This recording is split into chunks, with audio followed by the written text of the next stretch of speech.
പ്രാസ്ഥാനിക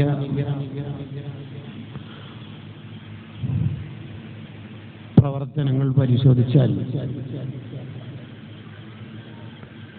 സാന്ത്വന പ്രവർത്തനത്തിന്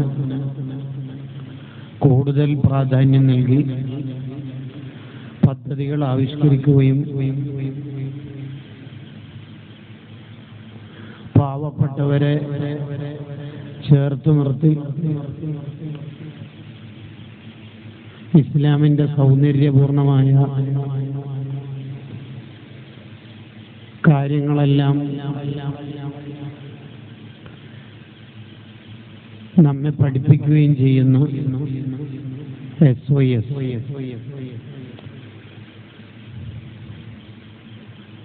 SYS പാറാട് സർക്കിളിന്റെ വാർഷിക മതപ്രഭാഷണ വേദിയിലാണ് നമ്മൾ ഒരുമിച്ച് കൂടിയിരിക്കുന്നത്. ഈ പരിപാടിയെ പല വിധത്തിൽ സഹായിച്ചവരുണ്ട്. അള്ളാഹു എല്ലാവർക്കും സ്വർഗം നൽകുമാറാവട്ടെ.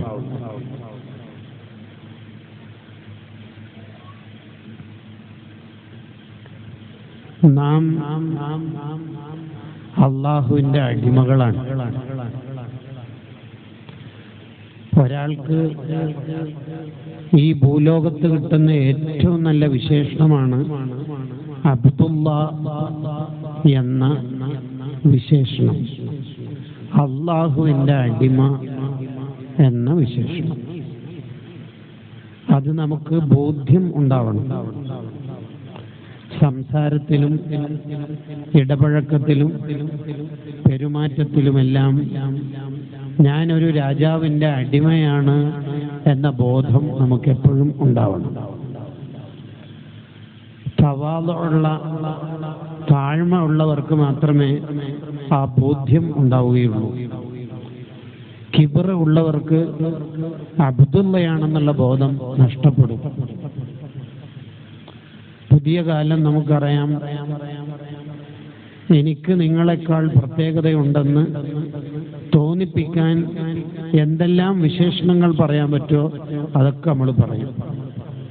ഉദാഹരണത്തിന് ഇവിടെ എൻ്റെ ഓഡിയൻസായ നിങ്ങൾ SSLC എഴുതാത്തവർ, +2 പഠിക്കാത്തവരാണെങ്കിൽ എൻ്റെ പ്രസംഗത്തിൽ ഒരു 5 വട്ടെങ്കിലും ഞാൻ SSLC എഴുതുന്ന കാലത്ത്, ഞാൻ +2 സയൻസ് പഠിക്കണ കാലത്ത്, ഇനി നിങ്ങളെല്ലാവരും SSLCയും +2 കഴിഞ്ഞവരാണെങ്കിൽ എൻ്റെ ഓർമ്മ ശരിയാണെങ്കിൽ ഞാൻ ഡിഗ്രി എഴുതുന്ന കാലത്ത് എന്നുള്ള വർത്താനം വരും. എന്ന് പറഞ്ഞാൽ എനിക്ക് നിങ്ങളെക്കാൾ ഔട്ട്സ്റ്റാൻഡിംഗ് ആയി എന്തോ ഒരു ക്വാളിറ്റി ഉണ്ട് എന്ന് എല്ലാവരും മറ്റുള്ളവരെക്കാൾ ബോധ്യപ്പെടുത്താൻ ശ്രമിച്ചുകൊണ്ടിരിക്കുന്ന ഒരു കാലത്താണ് നമ്മൾ ജീവിക്കുന്നത്. ഇനി ഇതൊന്നും പറയാൻ കഴിയില്ലെങ്കിൽ റെയിൽവേ സ്റ്റേഷനിൽ കണ്ണൂർ ഇവിടുത്തെ സംഘാടകരിൽപ്പെട്ട ഒരാൾ എന്നെ കൂട്ടാൻ വേണ്ടി വന്നു എന്ന് വിചാരിക്കുക. ഉസ്താദ് നേരത്തെ വന്നോ? നമ്മൾ 2 ബ്ലോക്കിൽ പെട്ടു, തലശ്ശേരിയിലും മറ്റൊക്കെ. പ്രയാസമായോ? ഞാൻ എപ്പാ വന്നതെന്ന് മാത്രമേ ചോദിച്ചിട്ടുള്ളൂ. പക്ഷെ ഞാൻ പറയുന്ന മറുപടി ഞാൻ 4:30 വന്നേ ഭാരതിൽ വന്നതെന്ന് പറയും. എന്ന് പറഞ്ഞാൽ നിങ്ങളെ പോലെ ലോക്കലിലൊന്നല്ല എൻ്റെ സഞ്ചാരം എന്നാണ് അതിൻ്റെ അർത്ഥം. കണ്ടോ, എങ്ങനെയെങ്കിലും ഒരു ക്വാളിറ്റി ഉണ്ട് എന്ന് പറയാൻ ശ്രമിക്കുന്ന ഒരു കാലത്താണ് നമ്മൾ ജീവിക്കണം. അത് ആത്മീയ മേഖലയിലും ഉണ്ടാവും. ഞാൻ ഉസ്താദിന്റെ അടുത്തുള്ളത്, കുറച്ച് എനിക്ക് വിളിക്കാം, അങ്ങോട്ട് വിളിച്ചിട്ടാ പറയില്ല, ഞാൻ ഉസ്താദിന്റെ അടുത്തുള്ളത്. ഒരു ഏറ്റവും വലിയ ഉസ്താദിന്റെ ഏറ്റവും വലിയ തങ്ങളുടെ പേര് തന്നെ പറയുകയും ചെയ്യും. ഈ ഒരു കാലത്ത് അബ്ദുള്ള എന്ന വിശേഷണത്തൊക്കെ നമ്മളെ കുറിച്ച് പഠിക്കണം.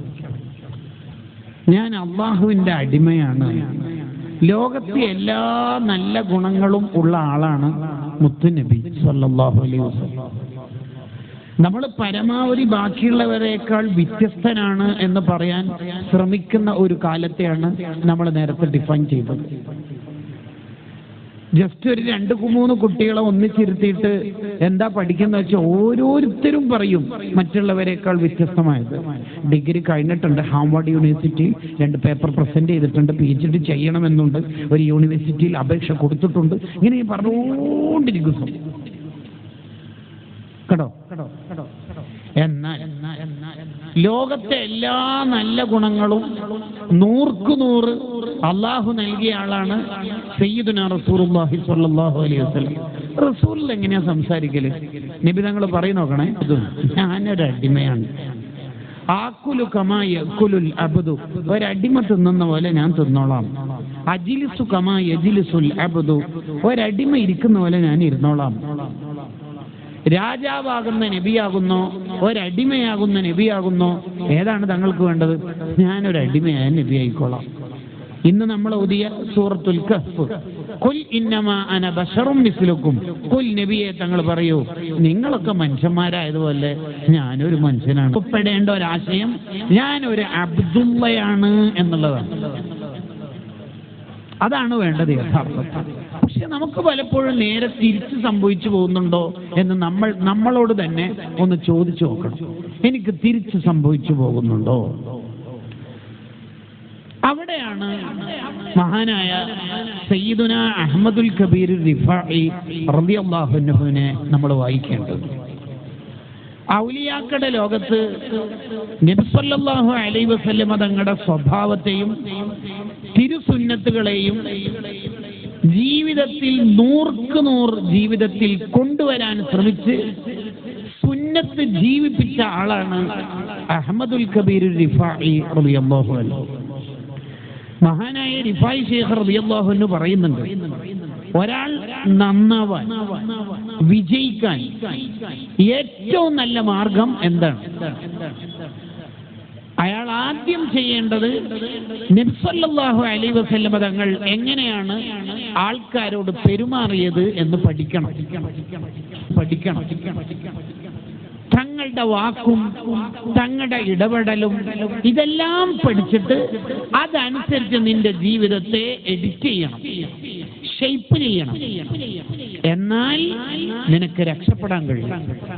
ഇതാണ് ഒരാൾ രക്ഷപ്പെടാനുള്ള വഴിയായി സുൽത്താനുൽ ആരിഫീൻ അഹ്മദുൽ കബീർ റിഫാഇ റളിയല്ലാഹു അൻഹു പറഞ്ഞത്. അപ്പൊ നമുക്ക് രക്ഷപ്പെടാനുള്ള ഒരു വഴി അതാണ്. ഇത് ലാ ദലീല അല ത്വരീഖി ഇലൽ ഇലാഹ് ഇല്ലാ മുതാബഅത്തുർ റസൂലിൽ മുക്മില. അല്ലാഹുവിലേക്ക് എത്തിച്ചേരാനുള്ള ഏക വഴി ഹബീബായ സ്വല്ലല്ലാഹു അലൈഹി വസല്ലം തങ്ങളെ ഫോളോ ചെയ്യൽ മാത്രമാണ്. ഇത് പറയുമ്പോൾ നമ്മൾ വിചാരിക്കും സുന്നത്ത് സ്കരിക്കുക, സുന്നത്ത് നോമ്പ്. അത് മാത്രമല്ല, ഫീ ഹാലിഹി വഫആലിഹി വമഖാലിഹി ഫതതബ്ബഅൻ വതാബിഅൻ ലാ തഅവില. നബി സല്ലല്ലാഹു അലൈഹി വസല്ലം തങ്ങളുടെ വാക്കും ഇടപഴകലും എല്ലാം നമ്മുടെ ജീവിതത്തിലേക്ക് കൊണ്ടുവരാൻ നമ്മൾ ശ്രമിക്കണം. അവിടെയാണ് നമ്മൾ വിജയിക്കുക, അവിടെയാണ് ഒരാൾ രക്ഷപ്പെടുക. അവിടെ നമ്മൾ ഉണ്ടാവണം. അല്ലാഹു തൗഫീഖ് നൽകുമാറാവട്ടെ. ഹബീബായ സ്വല്ലല്ലാഹു അലൈഹി വസല്ലം തങ്ങളെ 100% ഫോളോ ചെയ്യുന്നവരായി നമ്മൾ ഉണ്ടാവണം. റിഫായി ശൈഖ് റളിയല്ലാഹു അൻഹു അതിന്റെ ഒന്നാമത്തെ ഉദാഹരണമുള്ള ആളാണ്.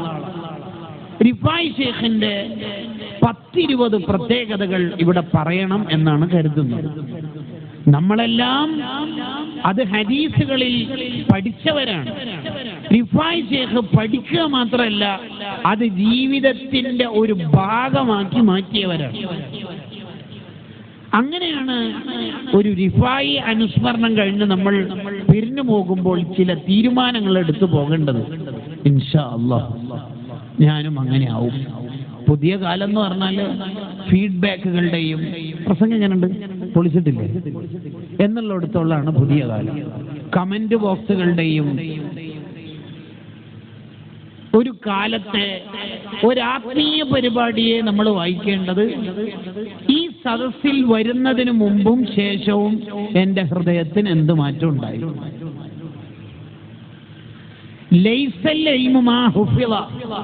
ഒരുപാട് വിവരങ്ങൾ നമ്മുടെ ഹൃദയത്തിൽ ഉണ്ടാവുക എന്നുള്ളതല്ല അൽ ഇൽമു നാഫി, ഉപകാരപ്രദമായ ഇൽമു എന്ന് പറയുന്നത്. അങ്ങനെയാണെങ്കിൽ ലോകത്തെ ഏറ്റവും വലിയ ആലിമ് ഗൂഗിൾ ഉസ്താദായിരിക്കും. എന്താ മൂപ്പർക്ക് കിട്ടാത്തത്? AI കാലത്ത് എന്താ പ്രശ്നം? അത് ജീവിതത്തിൽ ഉപകാരം ഉണ്ടാവണം. അള്ളാഹു നമുക്ക് നാഫിയായ ഇൽമു വർദ്ധിപ്പിച്ചു തരുമാറാവട്ടെ. റിഫായി ശൈഖ് റളിയല്ലാഹു അൻഹുവിനെ നമ്മൾ വായിക്കുകയാണ്. ഔലിയാക്കളുടെ ചരിത്രം വായിക്കലിലൂടെ ആദ്യം സംഭവിക്കുന്ന ഒരു കാര്യം എന്താണ്? ഔലിയാക്കളുടെ ചരിത്രം പഠിക്കുമ്പോൾ നമ്മുടെ ഹൃദയം വേഗത്തിൽ ശുദ്ധിയാവും. ഒരാൾ നന്നാവാനുള്ള ഏറ്റവും നല്ല വഴി മുന്നേ നടന്നുപോയ മഹാന്മാരുടെ ചരിത്രം വായിക്കലാണ്. മുൻഗാമികളുടെ ചരിത്രം വായിക്കുമ്പോൾ ഞാൻ ഒന്നും അല്ലല്ലോ എന്ന തിരിച്ചറിവിലേക്ക് അയാൾ എത്തും.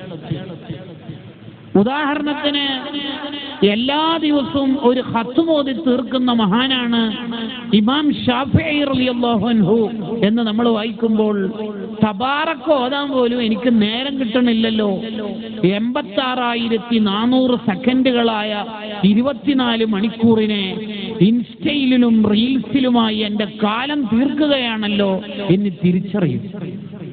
And miles to go before I sleep എന്ന റോബർട്ട് ഫ്രോസ്റ്റിന്റെ വാക്കുകൾ നമ്മൾ ഹൃദയത്തോട് ചേർത്ത് നിർത്തും. ഐ ആം നത്തിങ്, ഞാൻ ഒന്നുമല്ല, എനിക്ക് ഒരുപാട് സഞ്ചരിക്കാനുണ്ട് എന്ന ബോധ്യത്തിലേക്ക് നമ്മൾ വരും. ചരിത്രം പഠിക്കുന്നതിനനുസരിച്ച് ഒരാളുടെ ഹൃദയം ശുദ്ധിയാകും.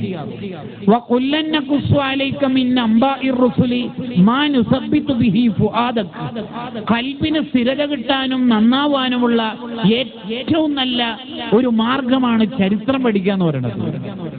ചരിത്രത്തിന്റെ ഏറ്റവും വലിയ വിരോധികൾ ലോകത്ത് 2 വിഭാഗം ഉണ്ടാവുക. ഒന്ന് ഫാഷിസ്റ്റുകാർ, ചരിത്ര സ്മാരകങ്ങളെല്ലാം അവർ തകർത്ത് തരിപ്പണമാക്കും. രണ്ടാമത്തത് ബിദ്അത്തുകാർ, മഹാന്മാരുടെ മഖബറകൾ മുഴുവനും അവരടിച്ചു നിരപ്പാക്കും. എന്താ കാരണം? ചരിത്രത്തിൽ നിന്നൊരു പുതിയ ഒരാശയം രൂപപ്പെടുമോ എന്ന ഭയം കൊണ്ടാണ് എല്ലാ കാലത്തും ഫാഷിസ്റ്റുകാരും ബിദ്അത്തുകാരും ചരിത്രത്തിന്റെ വിരോധികളായത്. മുഹിയദ്ദീൻ മാല ചൊല്ലൂല, എന്തുകൊണ്ട്? റിഫായി മാല പാടൂല, എന്തുകൊണ്ട്? എന്തിനാ റിഫായി ചെയ്യുന്ന പാടേണ്ട ആവശ്യം? എന്തിനാ മുഹിയദ്ദീൻ മാലയെ പാടണം? വി ആർ ഈക്വൽ, നമ്മൾ മുഹിയദ്ദീൻ ഒരേപോലെ തന്നെയല്ലേ? അഹങ്കാരത്തിന്റെയും അഹന്തയുടെയും ഒരു ചിന്തയിൽ നിന്നാണ് ആ ആശയം വരുന്നത്. മറ്റുള്ളവരെ അംഗീകരിക്കാനുള്ള മടി കൊണ്ടാണ് ആ ചിന്ത ഉണ്ടാവുന്നത്.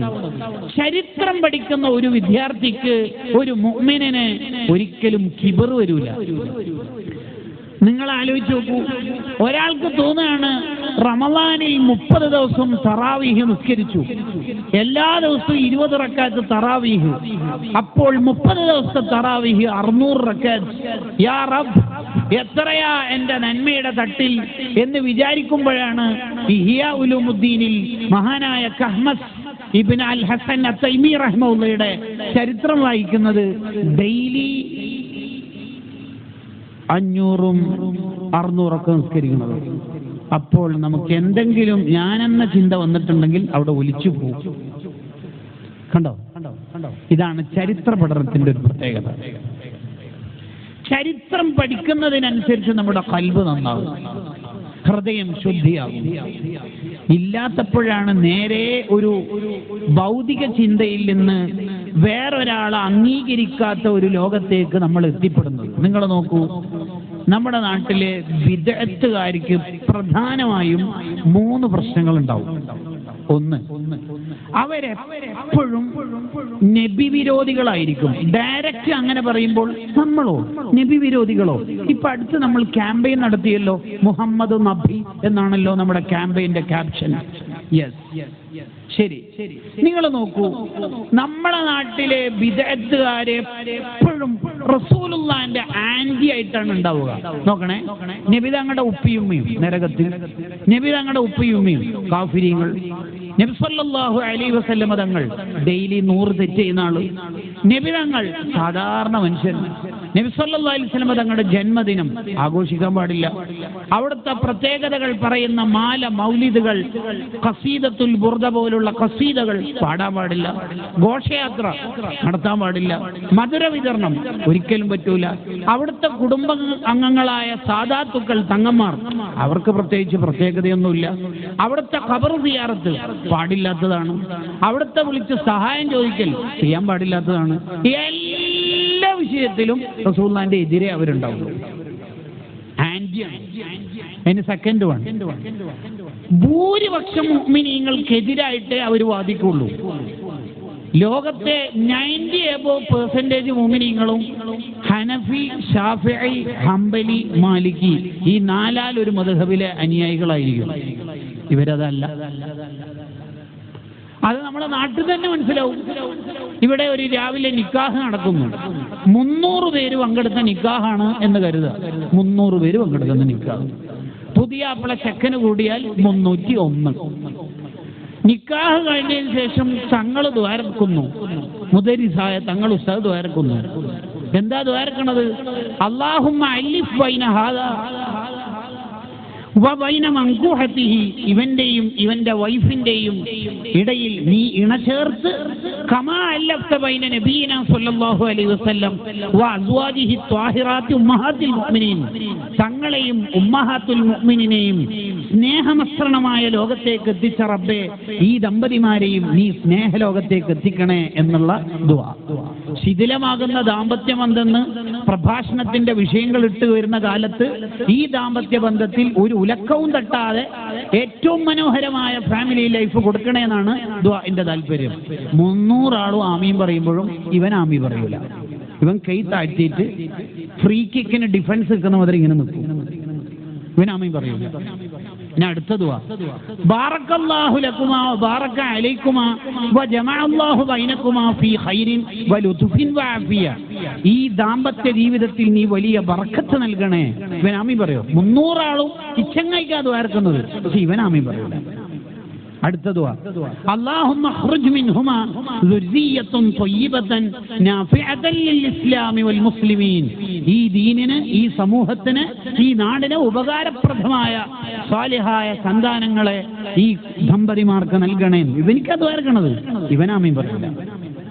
നിക്കാഹ് കഴിഞ്ഞിട്ട് അണ്ടിപ്പരിപ്പും കൽക്കണ്ടിയുടെ കൂടെ കാപ്പി കുടിക്കുന്ന സമയത്ത് ആരോ ഇവനോട് ചോദിച്ചു, അല്ലടാ നിനക്ക് വേണ്ടി ദ്വാരക്കുമ്പോൾ നീ എന്താ ആമീൻ പറയാതിരുന്നത്?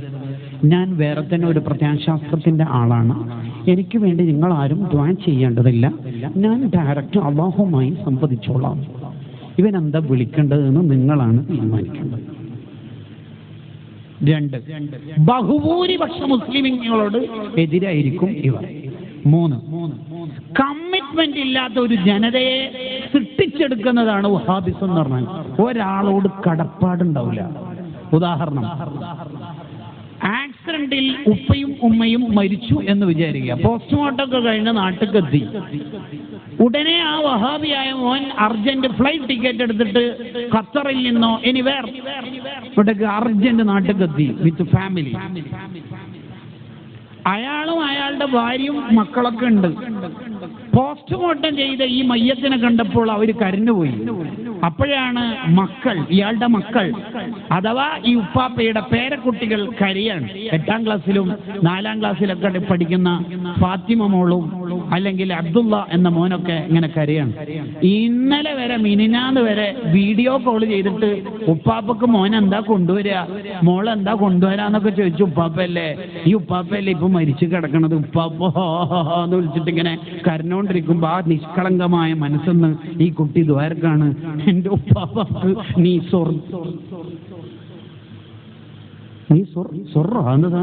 ഉപ്പാപ്പാക്ക് നീ ഉപ്പാപ്പാക്ക് നീ സ്വർന്ന് പറയുമ്പോ സ്റ്റോപ്പായി. അതെന്താ സാധനം? ഉപ്പാപ്പാക്ക് സ്വർഗം കൊടുക്കണേന്ന് ദ്വാരക്കാനായി 9ാം ക്ലാസ്സിലെ മോള് വിചാരിച്ചേക്കണത്. പക്ഷെ സ്വർഗം കൊടുക്കണേന്ന് ദ്വാരക്കാൻ പോകുമ്പോഴേക്ക് ജമാഅത്തെ ഇസ്ലാമിക്കാരനായി ഉപ്പ തൊടന്റെ ചവിട്ടി നുള്ളിയിട്ട് ഇല്ല മരിച്ചവർക്ക് ദ്വാരക്കാൻ പാടില്ല. നിങ്ങൾ ആലോചിക്കുക, ഒരു പേരക്കുട്ടിക്ക് ഉപ്പാപ്പാക്ക് ദ്വാരക്കാൻ പാടില്ല എന്ന് ഒരു മതം പറയോ? അതും നമ്മൾ ഇസ്ലാം പറയോ? ഇങ്ങനെ മതത്തെ ഡ്രൈ ആക്കി വരണ്ട ഒരു പ്രത്യാശാസ്ത്രത്തെ അവതരിപ്പിക്കുന്ന ഒരു തിയോളജിയാണ് വഹാബിസം എന്ന് പറയുന്നത്. എന്തുകൊണ്ടാണ് ഈ കുട്ടികളൊക്കെ ഇങ്ങനെ ആയിപ്പോകുന്നത് എന്ന ആലോചന നമുക്കുണ്ടെങ്കിൽ അതിന്റെ ഉത്തരം ഇമാം ഗസാലി റളിയല്ലാഹു അൻഹുവിന്റെ ഇഹിയ വായിച്ചാൽ നമുക്ക് മനസ്സിലാവും. ചെറുപ്പത്തിലെ കുട്ടികൾക്ക് സ്വാലിഹീങ്ങളുടെ ചരിത്രം പഠിപ്പിച്ചു കൊടുത്താൽ മക്കൾ സ്വാലിഹീങ്ങളാവും. കുഞ്ഞളം കാലത്ത് നമുക്ക് ഉമ്മാമമാർ നമ്മെ മടിയിലിരുത്തിയും ചേർത്ത് നിർത്തിയിട്ടും പറഞ്ഞില്ലേ, മോനിക്ക് റിഫായി ശേഖിനെ അറിയോ, മൊഹീദ്ദീൻ ശേഖിനെ അറിയോ, മോനിക്കറിയോ, ആരാ മൊഹീദ്ദീൻ ശേഖെന്ന് അറിയോ? അങ്ങനെ മുഹിയുദ്ദീൻ ഷേഖിന്റെ ചരിത്രം പറഞ്ഞു കൊടുക്കുക എന്ന് പറഞ്ഞാൽ എന്താ അതിന്റെ അർത്ഥം? മുഹിയുദ്ദീൻ ഷേഖിന്റെ ബഗ്ദാദിൽ പ്രധാന വരുമാന മാർഗം ഗോതമ്പായിരുന്നു. അവിടുത്തെ ചൂട് 35 ഡിഗ്രി ആയിരുന്നു. അവിടുത്തെ ഗതാഗത മാർഗം കാളവണ്ടിയായിരുന്നു എന്ന് പറയലല്ല. മുഹിയുദ്ദീൻ ഷേഖിന്റെ കറാമത്തുകൾ പറഞ്ഞു കൊടുക്കണം. റിഫായി ഷേഖിന്റെ മഹത്വങ്ങൾ ബോധ്യപ്പെടുത്തി കൊടുക്കണം. കുഞ്ഞിളം കാലത്ത് നമുക്ക് എന്നാണോ ആ പാരന്റിങ് നഷ്ടപ്പെടുന്നത്, അന്ന് നമ്മുടെ കുട്ടികൾക്ക് കേടുവരും.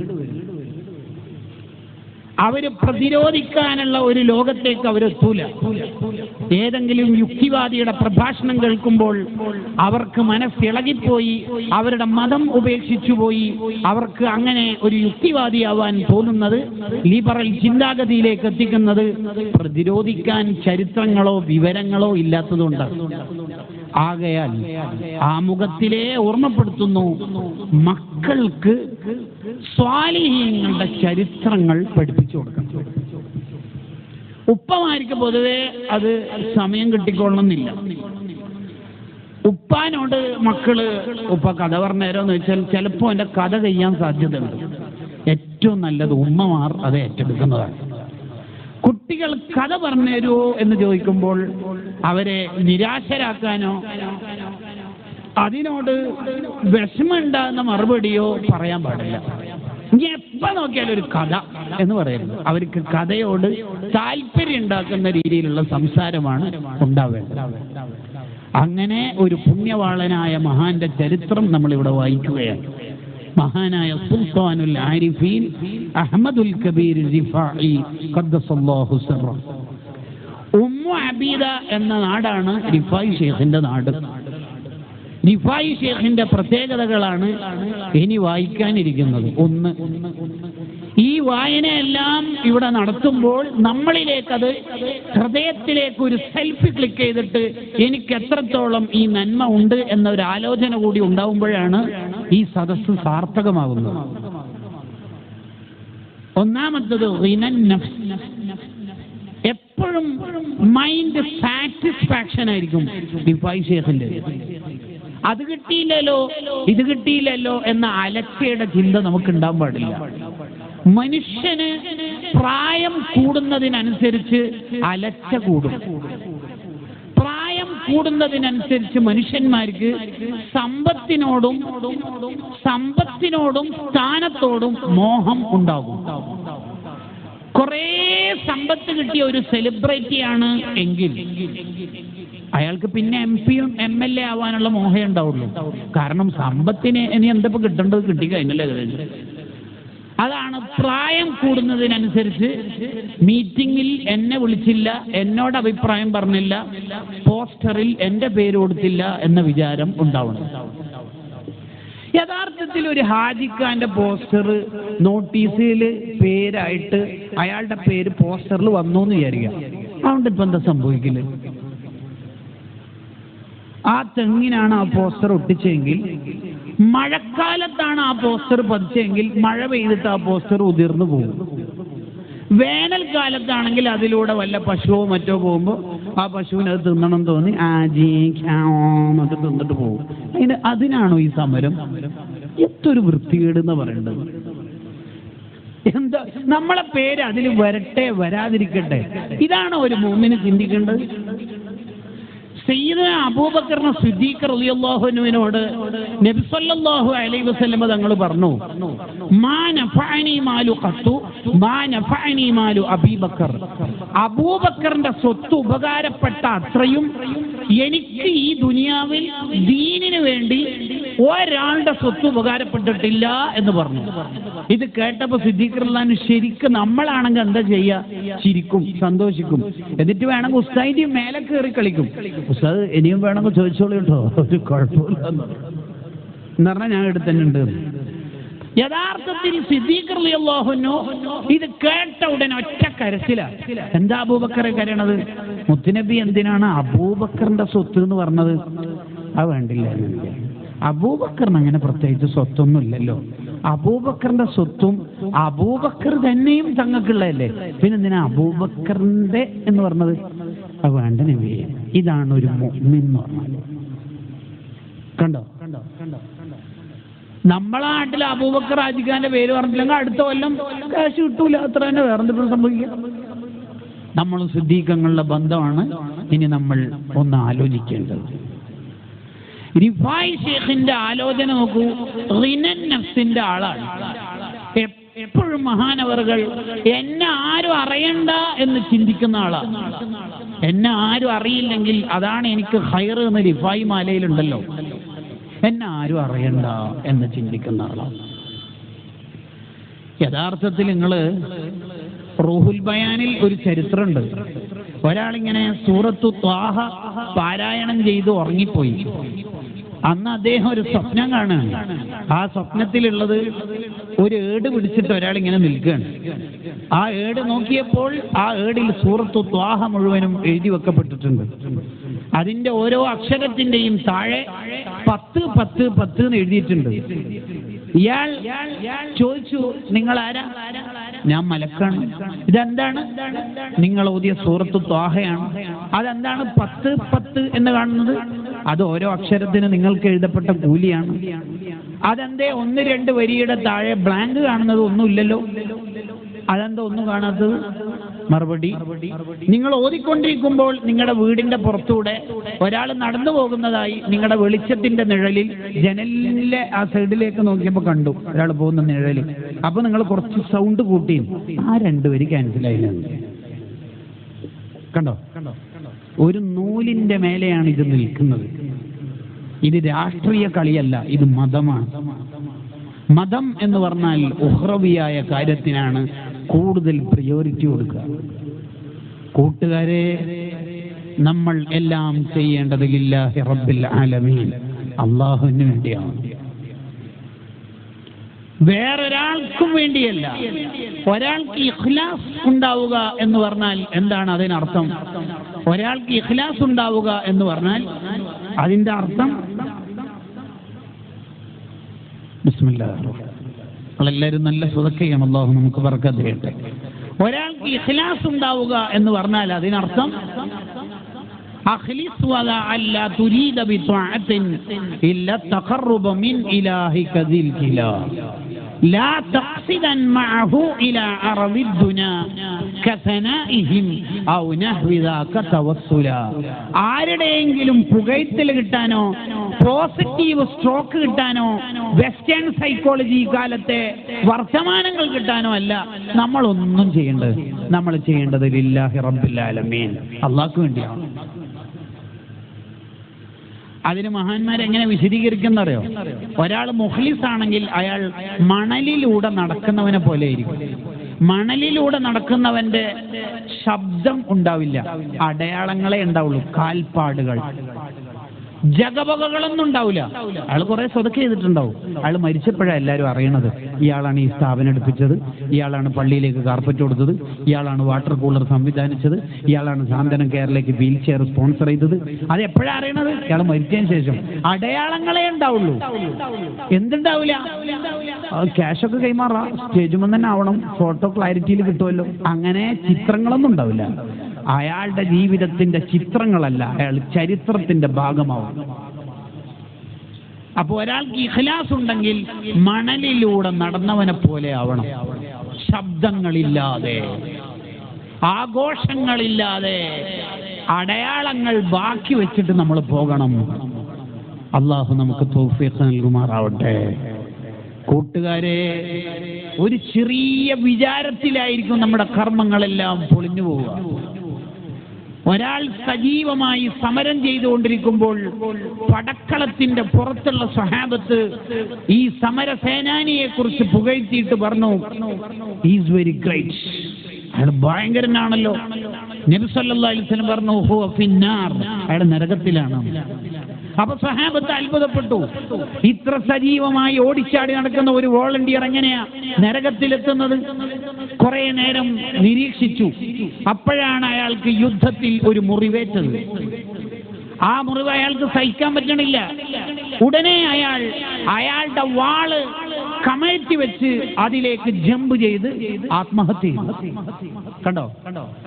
ജനറൽ ബോഡിയിലോ മീറ്റിങ്ങിലോ ഒന്ന് വേറെ ആരോ ചൂടായി, ആ കണക്ക് ഒന്നുകൂടി അവതരിപ്പിക്കുമെന്ന് ചോദിച്ചു.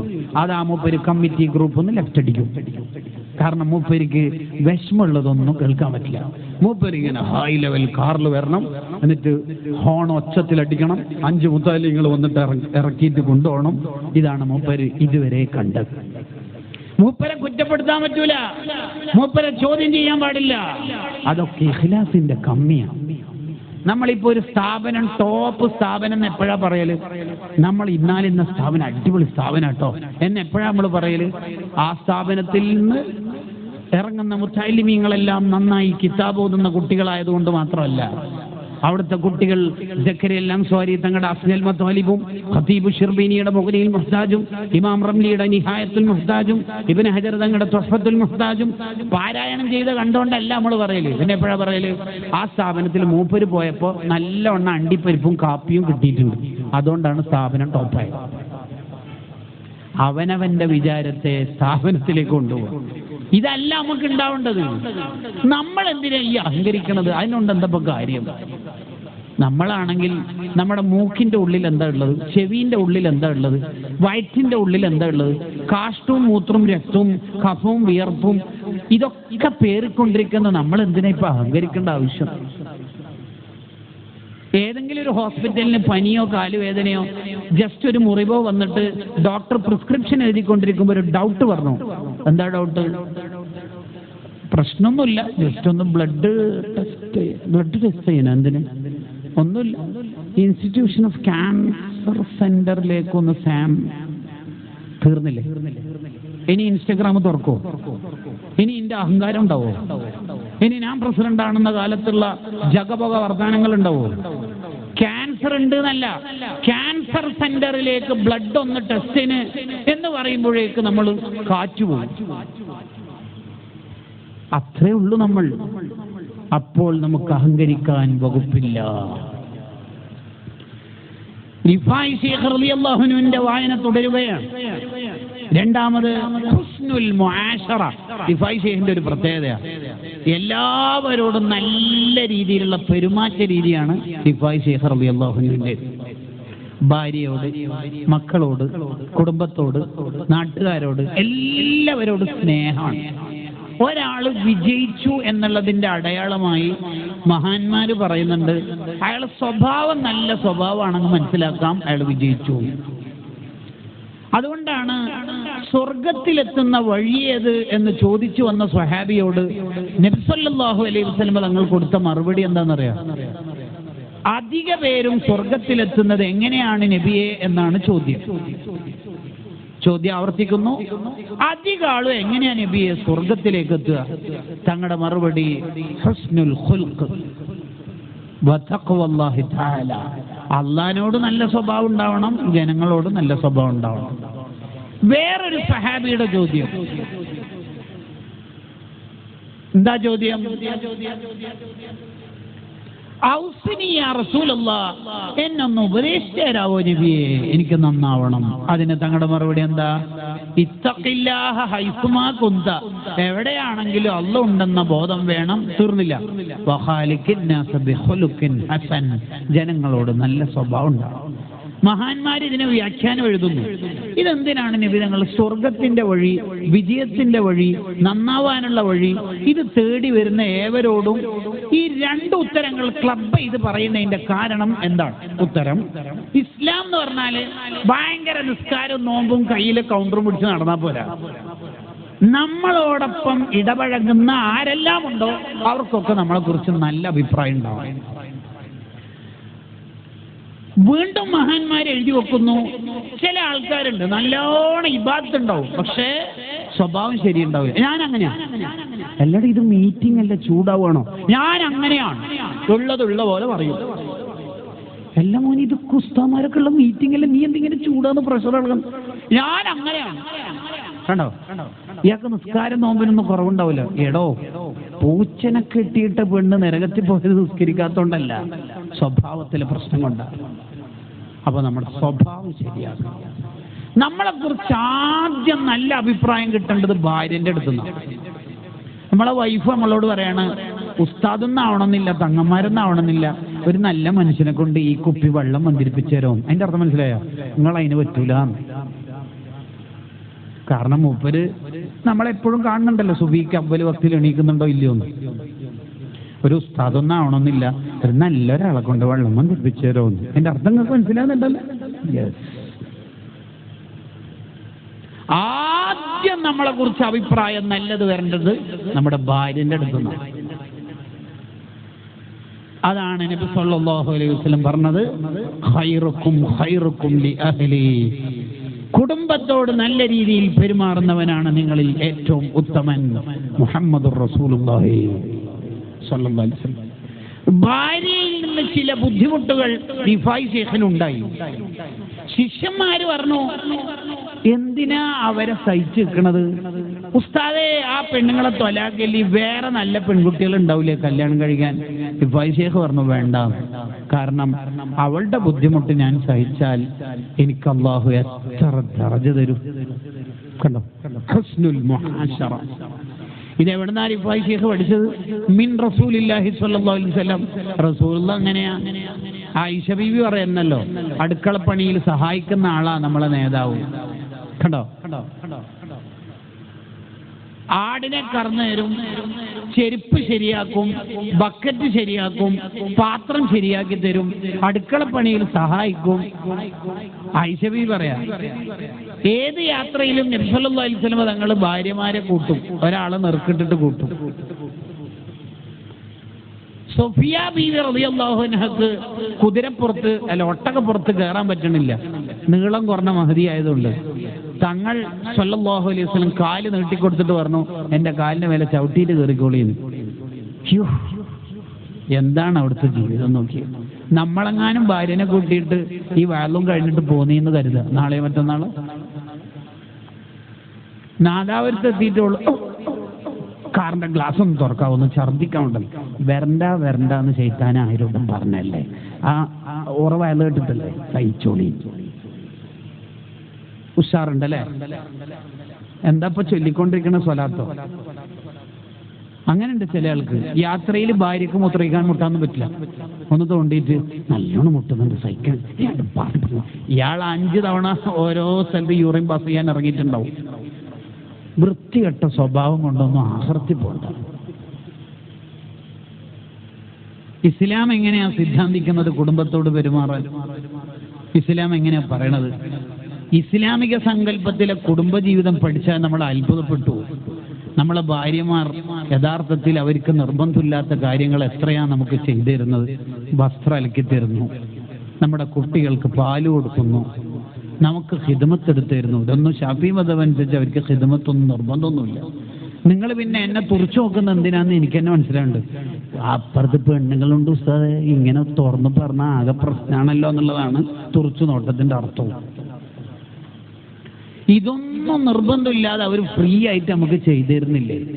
അതിനെങ്ങനെ നമ്മൾ ചൂടാവുക? നമ്മുടെ ഡ്രസ്സ് ഇസ്തിരിട്ടപ്പോ ഒരു കൈയുടെ ഭാഗം അത്ര കണ്ട് ക്ലിയർ ആയിട്ടില്ല, ചുളിഞ്ഞിട്ടുണ്ട്, അതെങ്ങനെ ചൂടാവുക?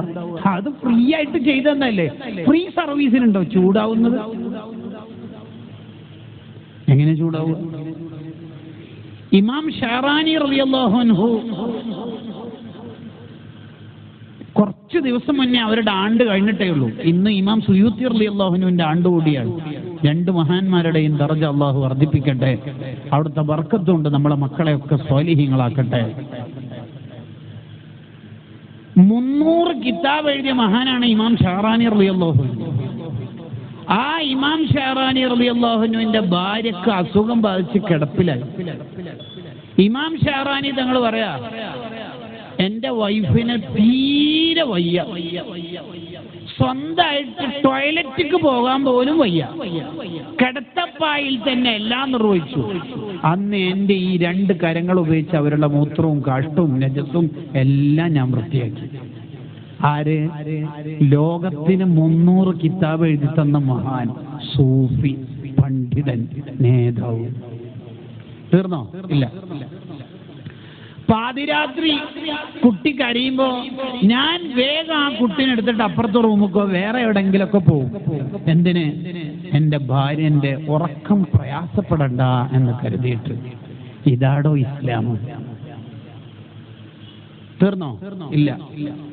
പിന്നെ എനിക്കിങ്ങനെ തോന്നും, കുറെ കാലമായല്ലോ എൻ്റെ വൈഫ് ഇങ്ങനെ അസുഖത്തില്, എനിക്കുണ്ടല്ലോ ശാരീരിക ആഗ്രഹങ്ങളും ലൈംഗിക താല്പര്യങ്ങളെല്ലാം, ഒരു പെണ്ണിനെ വേറെ കെട്ടിയാലോ എന്ന് ചിന്തിക്കുമ്പോൾ ഞാൻ തന്നെ എൻ്റെ മനസ്സിനോട് ഉത്തരം കൊടുക്കും, എടോ, നിലവിൽ ഇപ്പോൾ ഭാര്യക്ക് അഥവാ എൻ്റെ പെണ്ണുങ്ങൾക്ക് ശരീരത്തിനെ അസുഖമുള്ളൂ, അസുഖം വന്നിട്ട് ശരീരത്തിനെ പ്രയാസമുള്ളൂ. നീ വേറൊന്നിനെ കെട്ടിയാൽ അവളുടെ മനസ്സും കൂടി തളർന്നോ, വേണ്ടടാ എന്ന് പറഞ്ഞിട്ട് ആ ചിന്ത തന്നെ ഒഴിവാക്കും. യോ, എന്തൊരു മനോഹാരിത! ഈ ഫെമിനിസ്റ്റ് വാദികൾക്ക് എന്ത് ഇസ്ലാം അറിയാം? അവർ ഇസ്ലാമിനെ പഠിച്ചിട്ടുണ്ടോ? നമുക്ക് സ്വാതന്ത്ര്യമില്ല എന്ന് പറഞ്ഞിട്ട് കെട്ടിപ്പൂട്ടി ഇറങ്ങുന്ന ആൾക്കാരൊക്കെ ഉണ്ടല്ലോ, അവർക്ക് എന്ത് ഇസ്ലാം അറിയോ?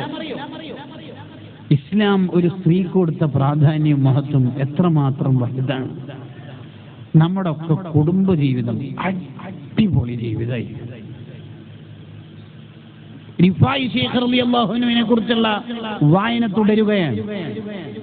കസീറുൽ ഹിൽമ് റിഫായി ശൈഖിന്റെ ഒരു പ്രത്യേകതയാണ്. നേരത്തെ പൂക്കോ മുസ്താദ് ഒരു ചരിത്രം പറഞ്ഞപ്പോൾ ഈ വിശേഷം നമുക്ക് ശരിക്കും മനസ്സിലാവും. സഹിക്കും, ആര് ബുദ്ധിമുട്ടിച്ചാലും റിഫായി ശൈഖ് അത് സഹിക്കും. തിരിച്ച് തെറി വിളിക്കാനും മറുപടിക്കൊന്നും പോവില്ല, അതിനൊന്നും നിൽക്കൂല. പഴയ വീഡിയോ വീണ്ടും യൂട്യൂബിൽ അപ്ലോഡ് ചെയ്യൂല എന്നാണ് പറയുന്നതിന്റെ അർത്ഥം. ചീത്ത വിളിക്കില്ല, തെറി വിളിക്കില്ല, ഇതിനൊന്നും നമ്മൾ നിൽക്കരുത്.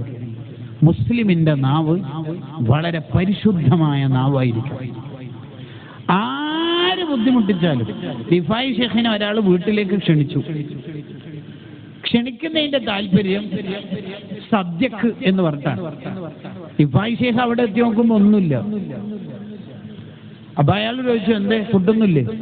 അല്ല, നിങ്ങളെ വിളിച്ചത് എന്റെ വീട്ടിൽ ഫുഡൊന്നുമില്ല, പിന്നെ നിങ്ങൾ ഇവിടെ വന്നാൽ ഒരു ബർക്കത്ത് ഉണ്ടാവുമല്ലോ, ആ ബർക്കത്ത് ഇട്ടാൻ വേണ്ടിയിട്ടാണ്. റിഫായി ശൈഖ് തിരിച്ചുപോയി. ആ വീട്ടിൽ വലിയ ബർക്കത്തും ഉണ്ട്. റിഫായി ശൈഖ് റളിയല്ലാഹു അൻഹു വീട്ടിലേക്ക് തിരിച്ചു വരുമ്പോൾ വീടിന്റെ വാതിൽ തുറന്നു കിടക്കുന്നുണ്ട്. ആരാണാവോ? വീട്ടിന്റെ ഉള്ളിലെത്തിയപ്പോൾ ധാന്യങ്ങൾ സൂക്ഷിച്ച റൂമിൽ ഒരു കള്ളൻ കയറിയതാണ്. റിഫായി ശൈഖിനെ കണ്ട ഉടനെ അയാൾ ഞെട്ടിപ്പോയി.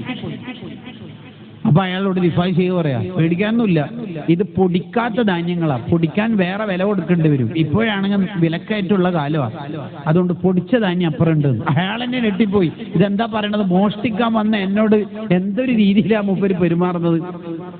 ചുമക്കാൻ ആരെങ്കിലും ഒക്കെ ഉണ്ടോ? ഇല്ലല്ലോ, ഒറ്റക്ക് പോണ്ടേ, ഞാനും കൂടി വരാന്ന് പറഞ്ഞിട്ട് ആ കള്ളന്റെ കൂടെ അയാളുടെ വീട്ടിന്റെ അടുത്തേക്ക് എത്തി. ആ വീടിങ്ങനെ അടുത്തെത്തിയപ്പോ റിഫായി ശൈഖ് പറഞ്ഞു, ഇനി എത്തിയല്ലോ, ഞാൻ പോകാം, പിന്നെ ഒരു റിക്വസ്റ്റ് ഉണ്ട്. എന്താ റിക്വസ്റ്റ്? എനിക്ക് പൊരുത്തപ്പെട്ട് തരണം. അപ്പൊ കള്ളൻ ചോദിച്ചു, യഥാർത്ഥത്തിൽ ഞാനല്ലേ നിങ്ങളെ വീട്ടിൽ അതിക്രമിച്ച് കയറിയത്? നിങ്ങളല്ലേ എനിക്ക് പൊടിച്ച ധാന്യങ്ങൾ ഇങ്ങോട്ട് തന്നത്? നിങ്ങളല്ലേ എന്നെ സഹായിക്കാൻ ഇങ്ങോട്ട് വന്നത്? എന്നിട്ട് നിങ്ങൾ ഇങ്ങോട്ട് പൊരുത്തപ്പെടിക്കുന്നതിന്റെ താല്പര്യം എന്താ? റിഫായി ശൈഖ് പറയാ, ഞാൻ വീട്ടിലേക്ക് കയറി വരുമ്പോ നീ നിന്റെ ജീവിതത്തിന്റെ രണ്ടറ്റം മുട്ടിക്കാൻ കഷ്ടപ്പെട്ട് നീ ഇങ്ങനെ എന്റെ വീട്ടിൽ നിന്ന് ധാന്യം എടുത്തോണ്ടിരിക്കുമ്പോ എന്നെ കണ്ട ഉടനെ ഒന്നും ഞെട്ടിപ്പോയിട്ടില്ലേ? ആ ഞെട്ടിപ്പോയത് പൊരുത്തപ്പെടണേ മോനെ, ആഖിറത്തിൽ അള്ളാനോട് എന്നെ എങ്ങനെ പേടിപ്പിച്ചതെന്ന് പറയല്ലേ പ്ലീസ്. അയാൾ കരഞ്ഞുപോയി.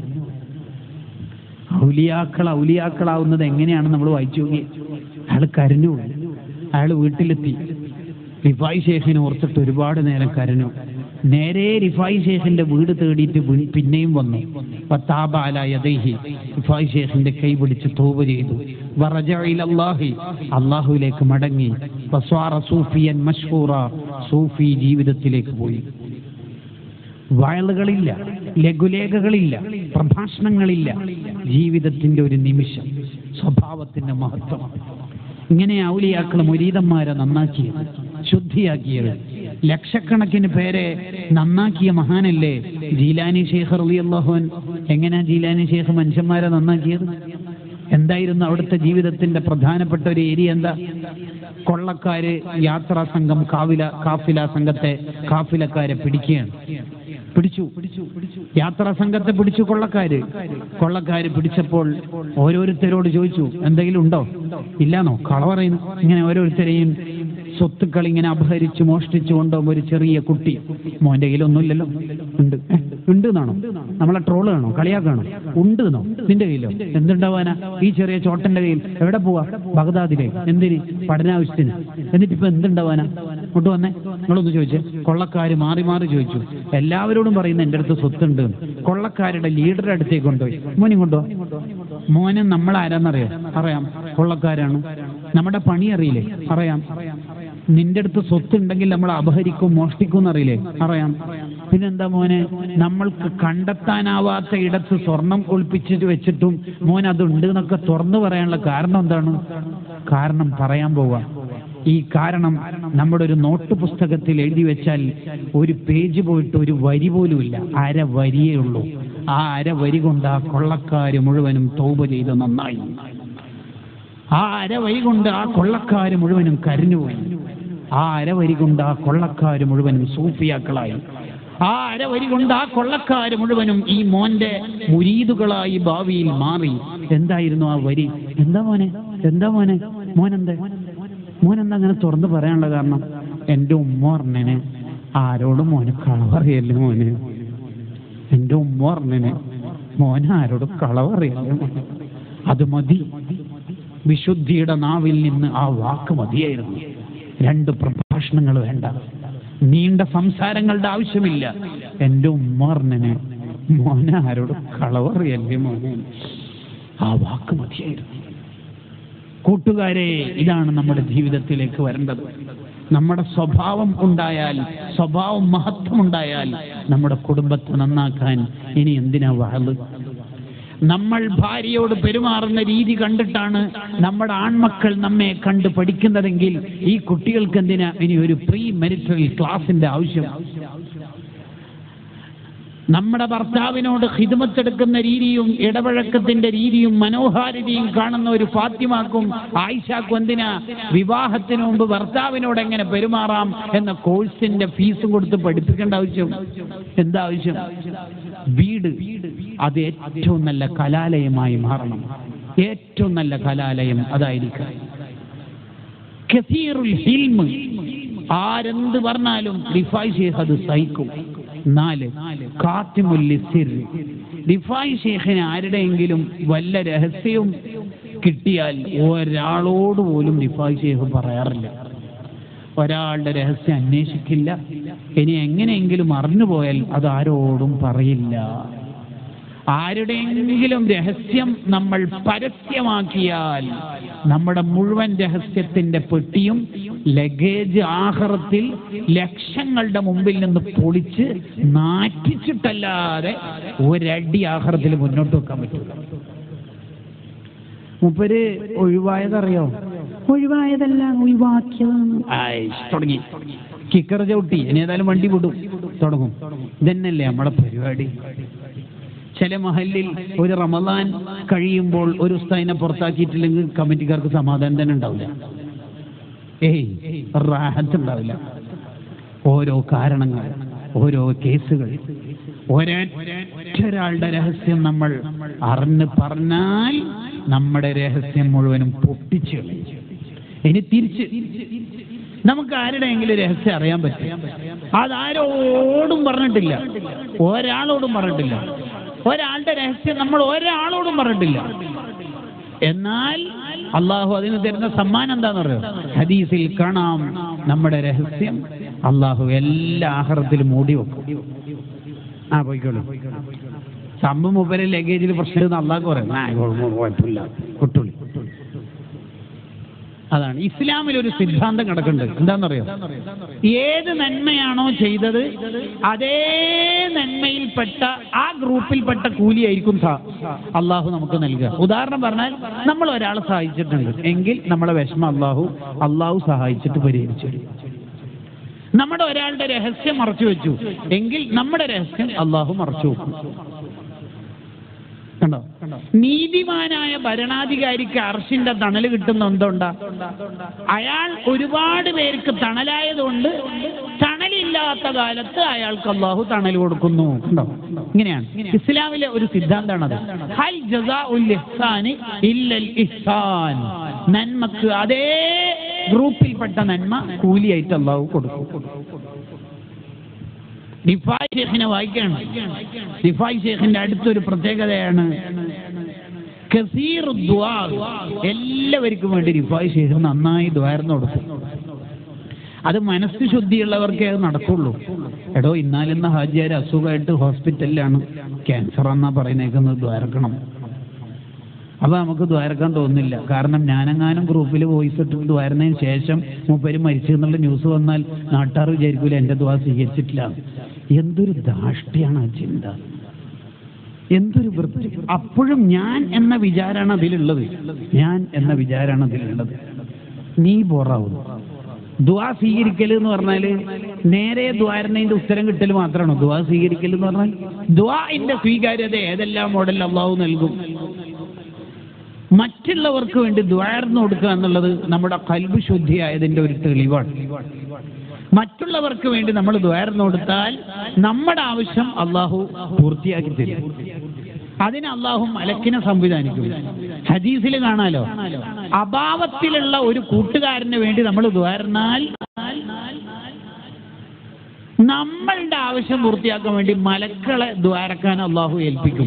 അതുകൊണ്ട് തന്നെ മുൻഗാമികളായ സ്വാലിഹീങ്ങൾക്ക് ഒരു പതിവുണ്ട്. അവർക്ക് എന്തെങ്കിലും ആവശ്യം പൂർത്തിയാക്കാനുണ്ടെങ്കിൽ അവർ ദ്വാരക്കും, നമ്മുടെ കൂട്ടുകാരുടെ ആവശ്യങ്ങളൊക്കെ നീ പൂർത്തിയാക്കി കൊടുക്കണേ. അപ്പൊ മലക്കൾ ഇവർക്ക് വേണ്ടി ദ്വാരക്കും. അപ്പൊ ഇവരുടെ ആവശ്യം തീർത്തു കൊടുക്കും. ഉദാഹരണത്തിന് എൻ്റെ സുഹൃത്തിന്റെ മകളുടെ കല്യാണം ശരിയായിരുന്നില്ല, അവർക്ക് നല്ല ഭർത്താവിന് കൊടുക്കണം. അപ്പൊ ഇയാളെ മോൾക്കും അതോടുകൂടി ഭർത്താവിന് കിട്ടും. ഫൈലുൽ ഖദീറിൽ അതിന്റെ വിശദീകരണം കാണാം.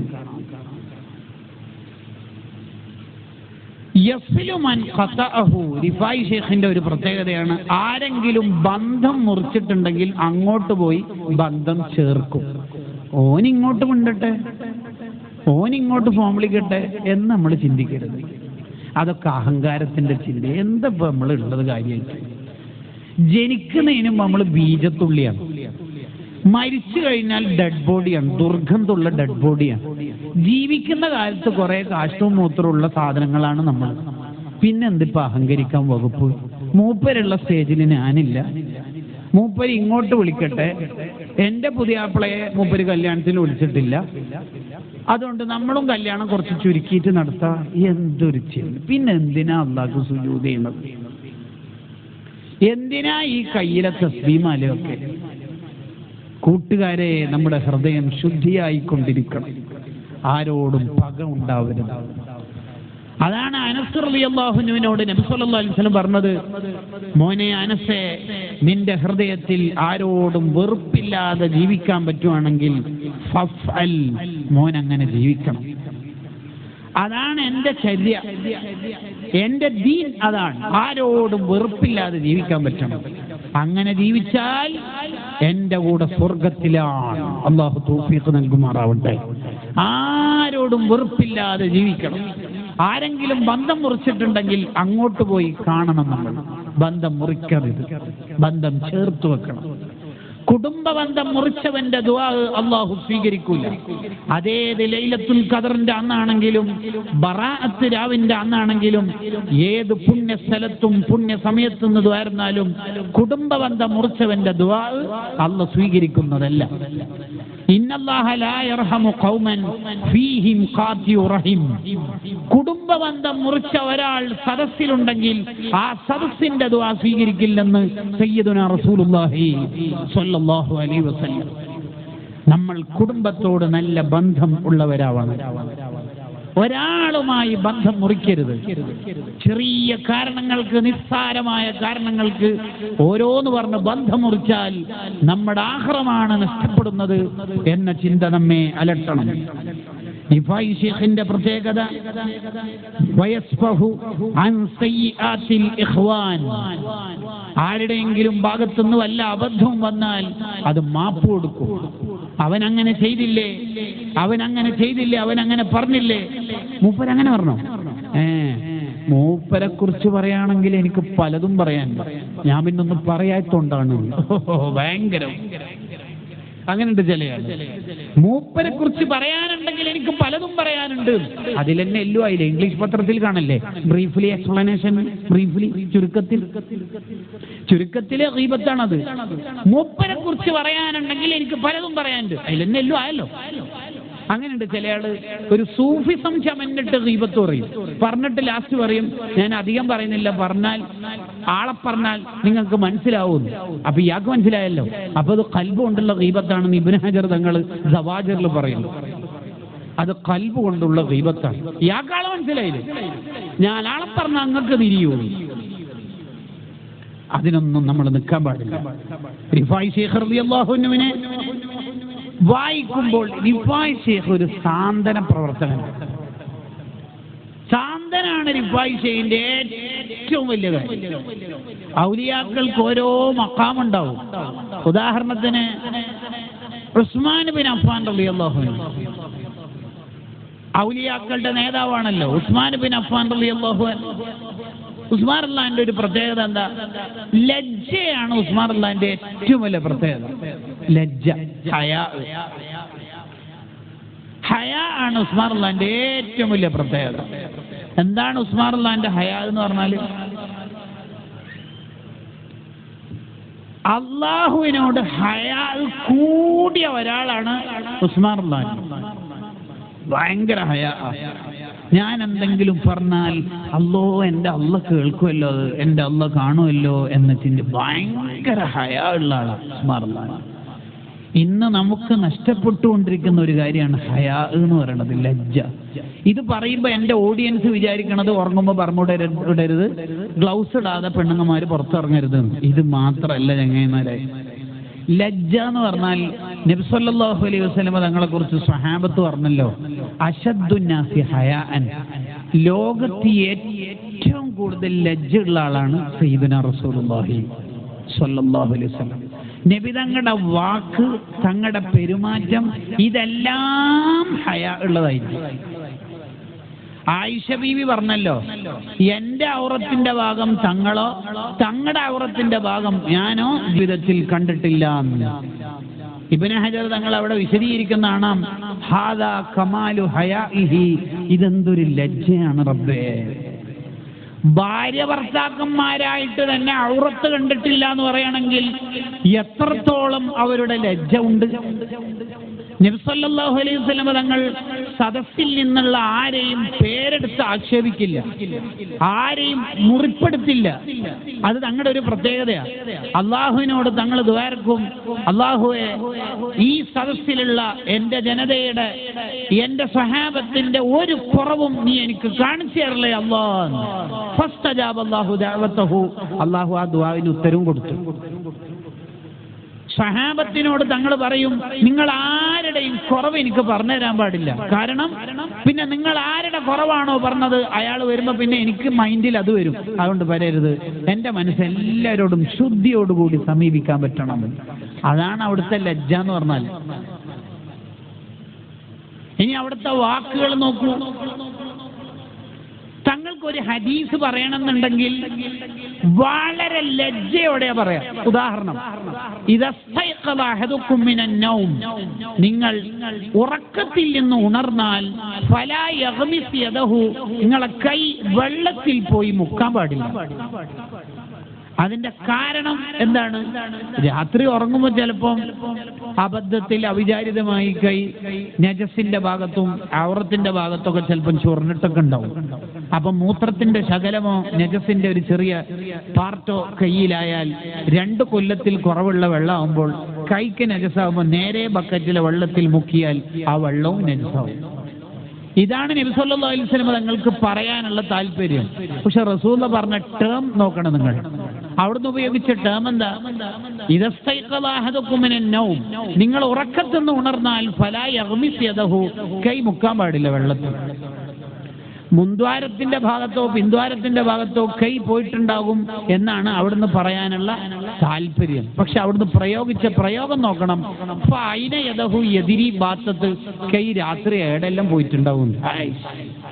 എന്താണ് അവിടുത്തെ സ്റ്റാൻഡേർഡ് നോക്കി, എന്താണ് അവിടുത്തെ വൃത്തി, എന്താണ് അതിന്റെ ഒരു മാന്യത. കൈ രാത്രി എവിടൊക്കെ പോയിട്ടുണ്ടാവും. That's enough. സമജ്ന പോലെ ഇഷാറത്ത് കാഫി ഹെ. ബുദ്ധിയുള്ളവർക്ക് അത് കേട്ടാവില്ലേ, മനസ്സിലാവും. ചില ആൾക്ക് ഈ പ്രീമെരിറ്ററി ക്ലാസ് കേൾക്കാനും യൂട്യൂബിൽ അത്തരത്തിലുള്ള സാധനം കേൾക്കാനും പറയാനൊക്കെ ഭയങ്കര ഇഷ്ടമാണ്. എൻ്റെ മനസ്സിലൊന്നുമില്ല ഉസ്താദേ, ഞാൻ തുറന്നു പറയുന്നതേ ഉള്ളൂ. മനസ്സിൽ മാത്രമല്ല, തലയിലും ഇല്ല. പറയരുത്. സെക്സ് ഇങ്ങനെ പറഞ്ഞുകൊണ്ടിരിക്കുന്ന ആളുടെ ഫോർ ഫാദേഴ്സിലോ ജനറേഷനിലോ വ്യഭിചരിക്കുന്ന ആരെങ്കിലും ഒക്കെ ഉണ്ടാവാൻ സാധ്യത ഉണ്ട്. അങ്ങനെ പറയാൻ പാടില്ല. നമ്മുടെ വാക്ക് നല്ല ലജ്ജുള്ള വാക്കായിരിക്കണം. അവറത്ത് തുറന്നിട്ടിട്ട് ഫുട്ബോൾ അയക്കരുത് എന്ന് മാത്രമല്ല പറയണത് കേട്ടോ. നമ്മുടെ വാക്ക് ലജ്ജുള്ള വാക്കാണ്. ഭയങ്കര ലജ്ജ നമ്മൾ കീപ്പ് ചെയ്യണം. ഒരു മുഅ്മിനിന്റെ ഏറ്റവും പ്രധാനപ്പെട്ട ഒരു ഗുണമാണ് ഹയാ എന്നത്. റിഫായി ശൈഖ് റളിയല്ലാഹു അൻഹുവിലേക്ക് വരുമ്പോൾ റിഫായി ശൈഖിന്റെ ഏറ്റവും വലിയ പ്രത്യേകതയാണ് സാന്ത്വനം പ്രവർത്തനം നൽകുന്നത്. വയുത്ഇമുൽ ജാഇ, വിശന്നവർ ആരെങ്കിലുമൊക്കെ നാട്ടിലുണ്ടെന്ന് കേട്ടാൽ അവർക്ക് ഫുഡ് കൊടുക്കുക എന്നുള്ളത് റിഫായി ശൈഖിന് ഇഷ്ടപ്പെട്ട ഒരു കാര്യമാണ്. അള്ളാഹുവിന് ഏറ്റവും ഇഷ്ടപ്പെട്ട ഒരു അമലാണ് വിശന്നവർക്ക് ഭക്ഷണം കൊടുക്കൽ. ജീലാനി തങ്ങൾ പറഞ്ഞല്ലോ, അള്ളാഹുവിലേക്ക് എത്താനുള്ള ഏറ്റവും നല്ല മാർഗമാണത് എന്ന്. ജീലാനി തങ്ങളും അങ്ങനെ തന്നെ. നമ്മളെ നാട്ടിലെ പലരുടെയും വിചാരം ഔലിയാക്കൾ എന്ന് പറഞ്ഞാൽ ഏതോ ഒരു കാട്ടിൽ പോയിട്ടോ മെഹ്റാബിൽ പോയിട്ടോ 5 തസ്ബീഹ് എടുത്തിട്ട് നീണ്ട നേരം ഇങ്ങനെ കുറെ ദിക്റും ഔറാദും ചെല്ലല് മാത്രമാണ്. അത് മാത്രമാണോ? അവർക്ക് ആ ഔറാദുകൾ ഉള്ളതോടൊപ്പം തന്നെ അവർ നാട്ടിലേക്ക് ഇറങ്ങി പണിയെടുക്കും. ഇതല്ലേ നമ്മൾ ഉസ്താദുമാരെ നമുക്ക് കാണിച്ചു തന്നത്. ജീലാനി തങ്ങൾ ഓരോ റമദാൻ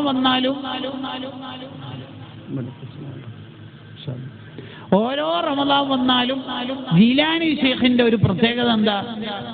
ഇഫ്താറിന്റെ സമയത്ത് പാവപ്പെട്ട 30 പേർക്ക് കിറ്റ് കൊടുക്കും. നോമ്പിന്റെ ഇഫ്താറിന്റെ പലഹാരം കൊടുക്കും. അടുത്ത ദിവസം വേറെ 30 ആൾക്ക് കൊടുക്കും. മൂന്നാമത്തെ ദിവസം വേറെ 30 ആൾക്ക് കൊടുക്കും. 10 ദിവസം ആവുമ്പോൾ 300 ആവും. 20 ദിവസത്തെ നോമ്പ് കഴിയുമ്പോൾ 600ലേക്ക് എത്തും.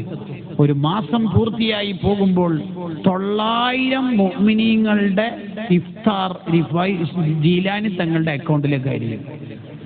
എന്നിട്ട് ഈ 900 പേർക്കും പെരുന്നാളിന് ധരിക്കാനുള്ള ഡ്രസ്സും കൊടുത്തിട്ട ജീലാനി തങ്ങളുടെ റമദാനിന്റെ യാത്ര. ഇതാണ് ഇസ്ലാം. ഇത് ഏറ്റെടുത്തിട്ടാണ് SOS മുന്നോട്ട് പോകുന്നത്. ഉത്തരവാദിത്വം, മനുഷ്യപ്പറ്റിന്റെ രാഷ്ട്രീയം. 2 ചെവി അള്ളാഹു തന്നത്, ഒരു നാവിൽ ഒതുക്കിയത്, കൂടുതൽ കേട്ട് സംസാരം കുറച്ച് പണിയെടുക്കണം. ഡയലോഗല്ല, പണി കൂടുതലാവുക, സംസാരം കുറക്കുക. ഇതാണ് നാവൊന്നും 2 ചെവിയും അള്ളാഹു തന്നതിന്റെ താല്പര്യം. റിഫായി ശൈഖിന്റെ ജീവിതം എടുത്ത് പരിശോധിച്ച് നോക്കൂ. വസ്ത്രം ഇല്ലാത്തവർക്ക് വസ്ത്രം എത്തിച്ചു കൊടുക്കൽ റിഫായി ശൈഖിന് ഇഷ്ടപ്പെട്ട പരിപാടിയാണ്. നാട്ടിൽ ആരെങ്കിലും രോഗിയുണ്ടെന്ന് കേട്ടാൽ അവിടെ ഓടിയെത്തും റിഫായി ശൈഖ് റളിയല്ലാഹു അൻഹു. അത് തന്റെ നാട്ടിന്റെ ഉള്ളിൽ തന്നെ ആവണമെന്നില്ല കേട്ടോ. നാട്ടിന്റെ പുറത്തുണ്ടെങ്കിലും അവിടെയും പോയി കാണും. ഏതായാലും മൂപ്പര് 4 ദിവസം കഴിഞ്ഞിട്ട് ഡിസ്ചാർജ് ചെയ്തിട്ട് നാട്ടിലേക്ക് വരും എന്നാണ് പറയുന്നത്. എന്നേരം പോയാൽ പോരെ, ഇപ്പം പിന്നെ വണ്ടി എടുത്തിട്ട് അങ്ങനെ പോകേണ്ട ആവശ്യമില്ലല്ലോ എന്ന ഉഡായിപ്പ് നയം റിഫായി ശൈഖിന് ഇല്ല എന്നാണ് പറയുന്നതിന്റെ മലയാളം.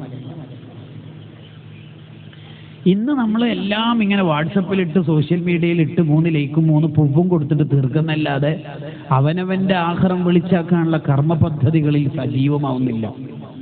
എല്ലാം ഇങ്ങനെ സോഷ്യൽ മീഡിയയിലിടുക. വാട്സപ്പ് ഗ്രൂപ്പിൽ ദ്വാരക്കലോടുകൂടി എൻ്റെ പണി തീർന്നു എന്ന വിചാരത്തിലേക്ക് എത്തുക. എല്ലാവരും സേഫ് സോണിൽ നിൽക്കുക. നിങ്ങൾ നോക്കൂ, നബി സല്ലല്ലാഹു അലൈഹി വസല്ലം തങ്ങൾ ജമാഅത്തിന് ആരെങ്കിലും കണ്ടിട്ടില്ലെങ്കിൽ ചോദിക്കും, സഅദ് എവിടെ? ഇല്ലല്ലേ, എന്തു പറ്റി? രോഗാണോ? കാണാൻ വേണ്ടി പോകും. മദീനന്റെ പുറത്താണ് ആ രോഗിയുടെ വീടെങ്കിലും അവിടത്തേക്ക് കഷ്ടപ്പെട്ടു പോകും. റിഫായി ശൈഖ് അതിനെ ജീവിതത്തിലേക്ക് കൊണ്ടുവരാം. തന്റെ ഉമ്മു അബീദ എന്ന നാട്ടിലല്ല രോഗി ഉള്ളത്, എന്നാൽ പോലും റിഫായി ശൈഖ് റളിയല്ലാഹു അൻഹു അവിടെ കാണാൻ വേണ്ടി പോകും. ഒരു രോഗിയെ കാണാൻ വേണ്ടി പോയാൽ 70,000 മലക്കൾ നമുക്ക് ദുആ ചെയ്യുന്ന. എത്ര ആശ്വാസമാവും ഒരു രോഗിക്ക്.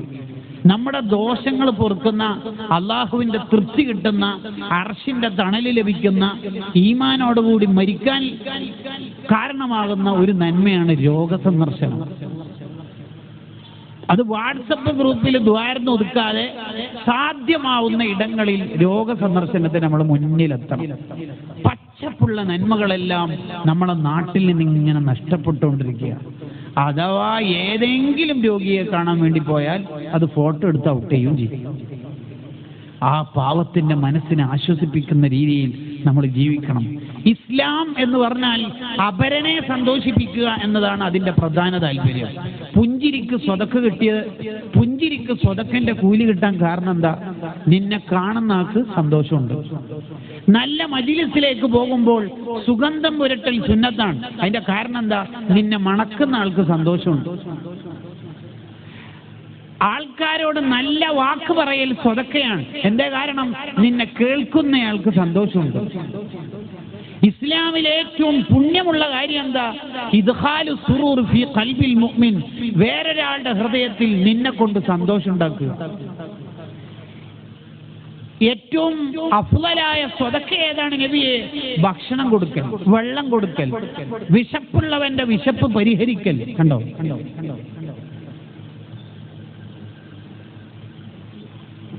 ഓ ആ ഇൻഷാ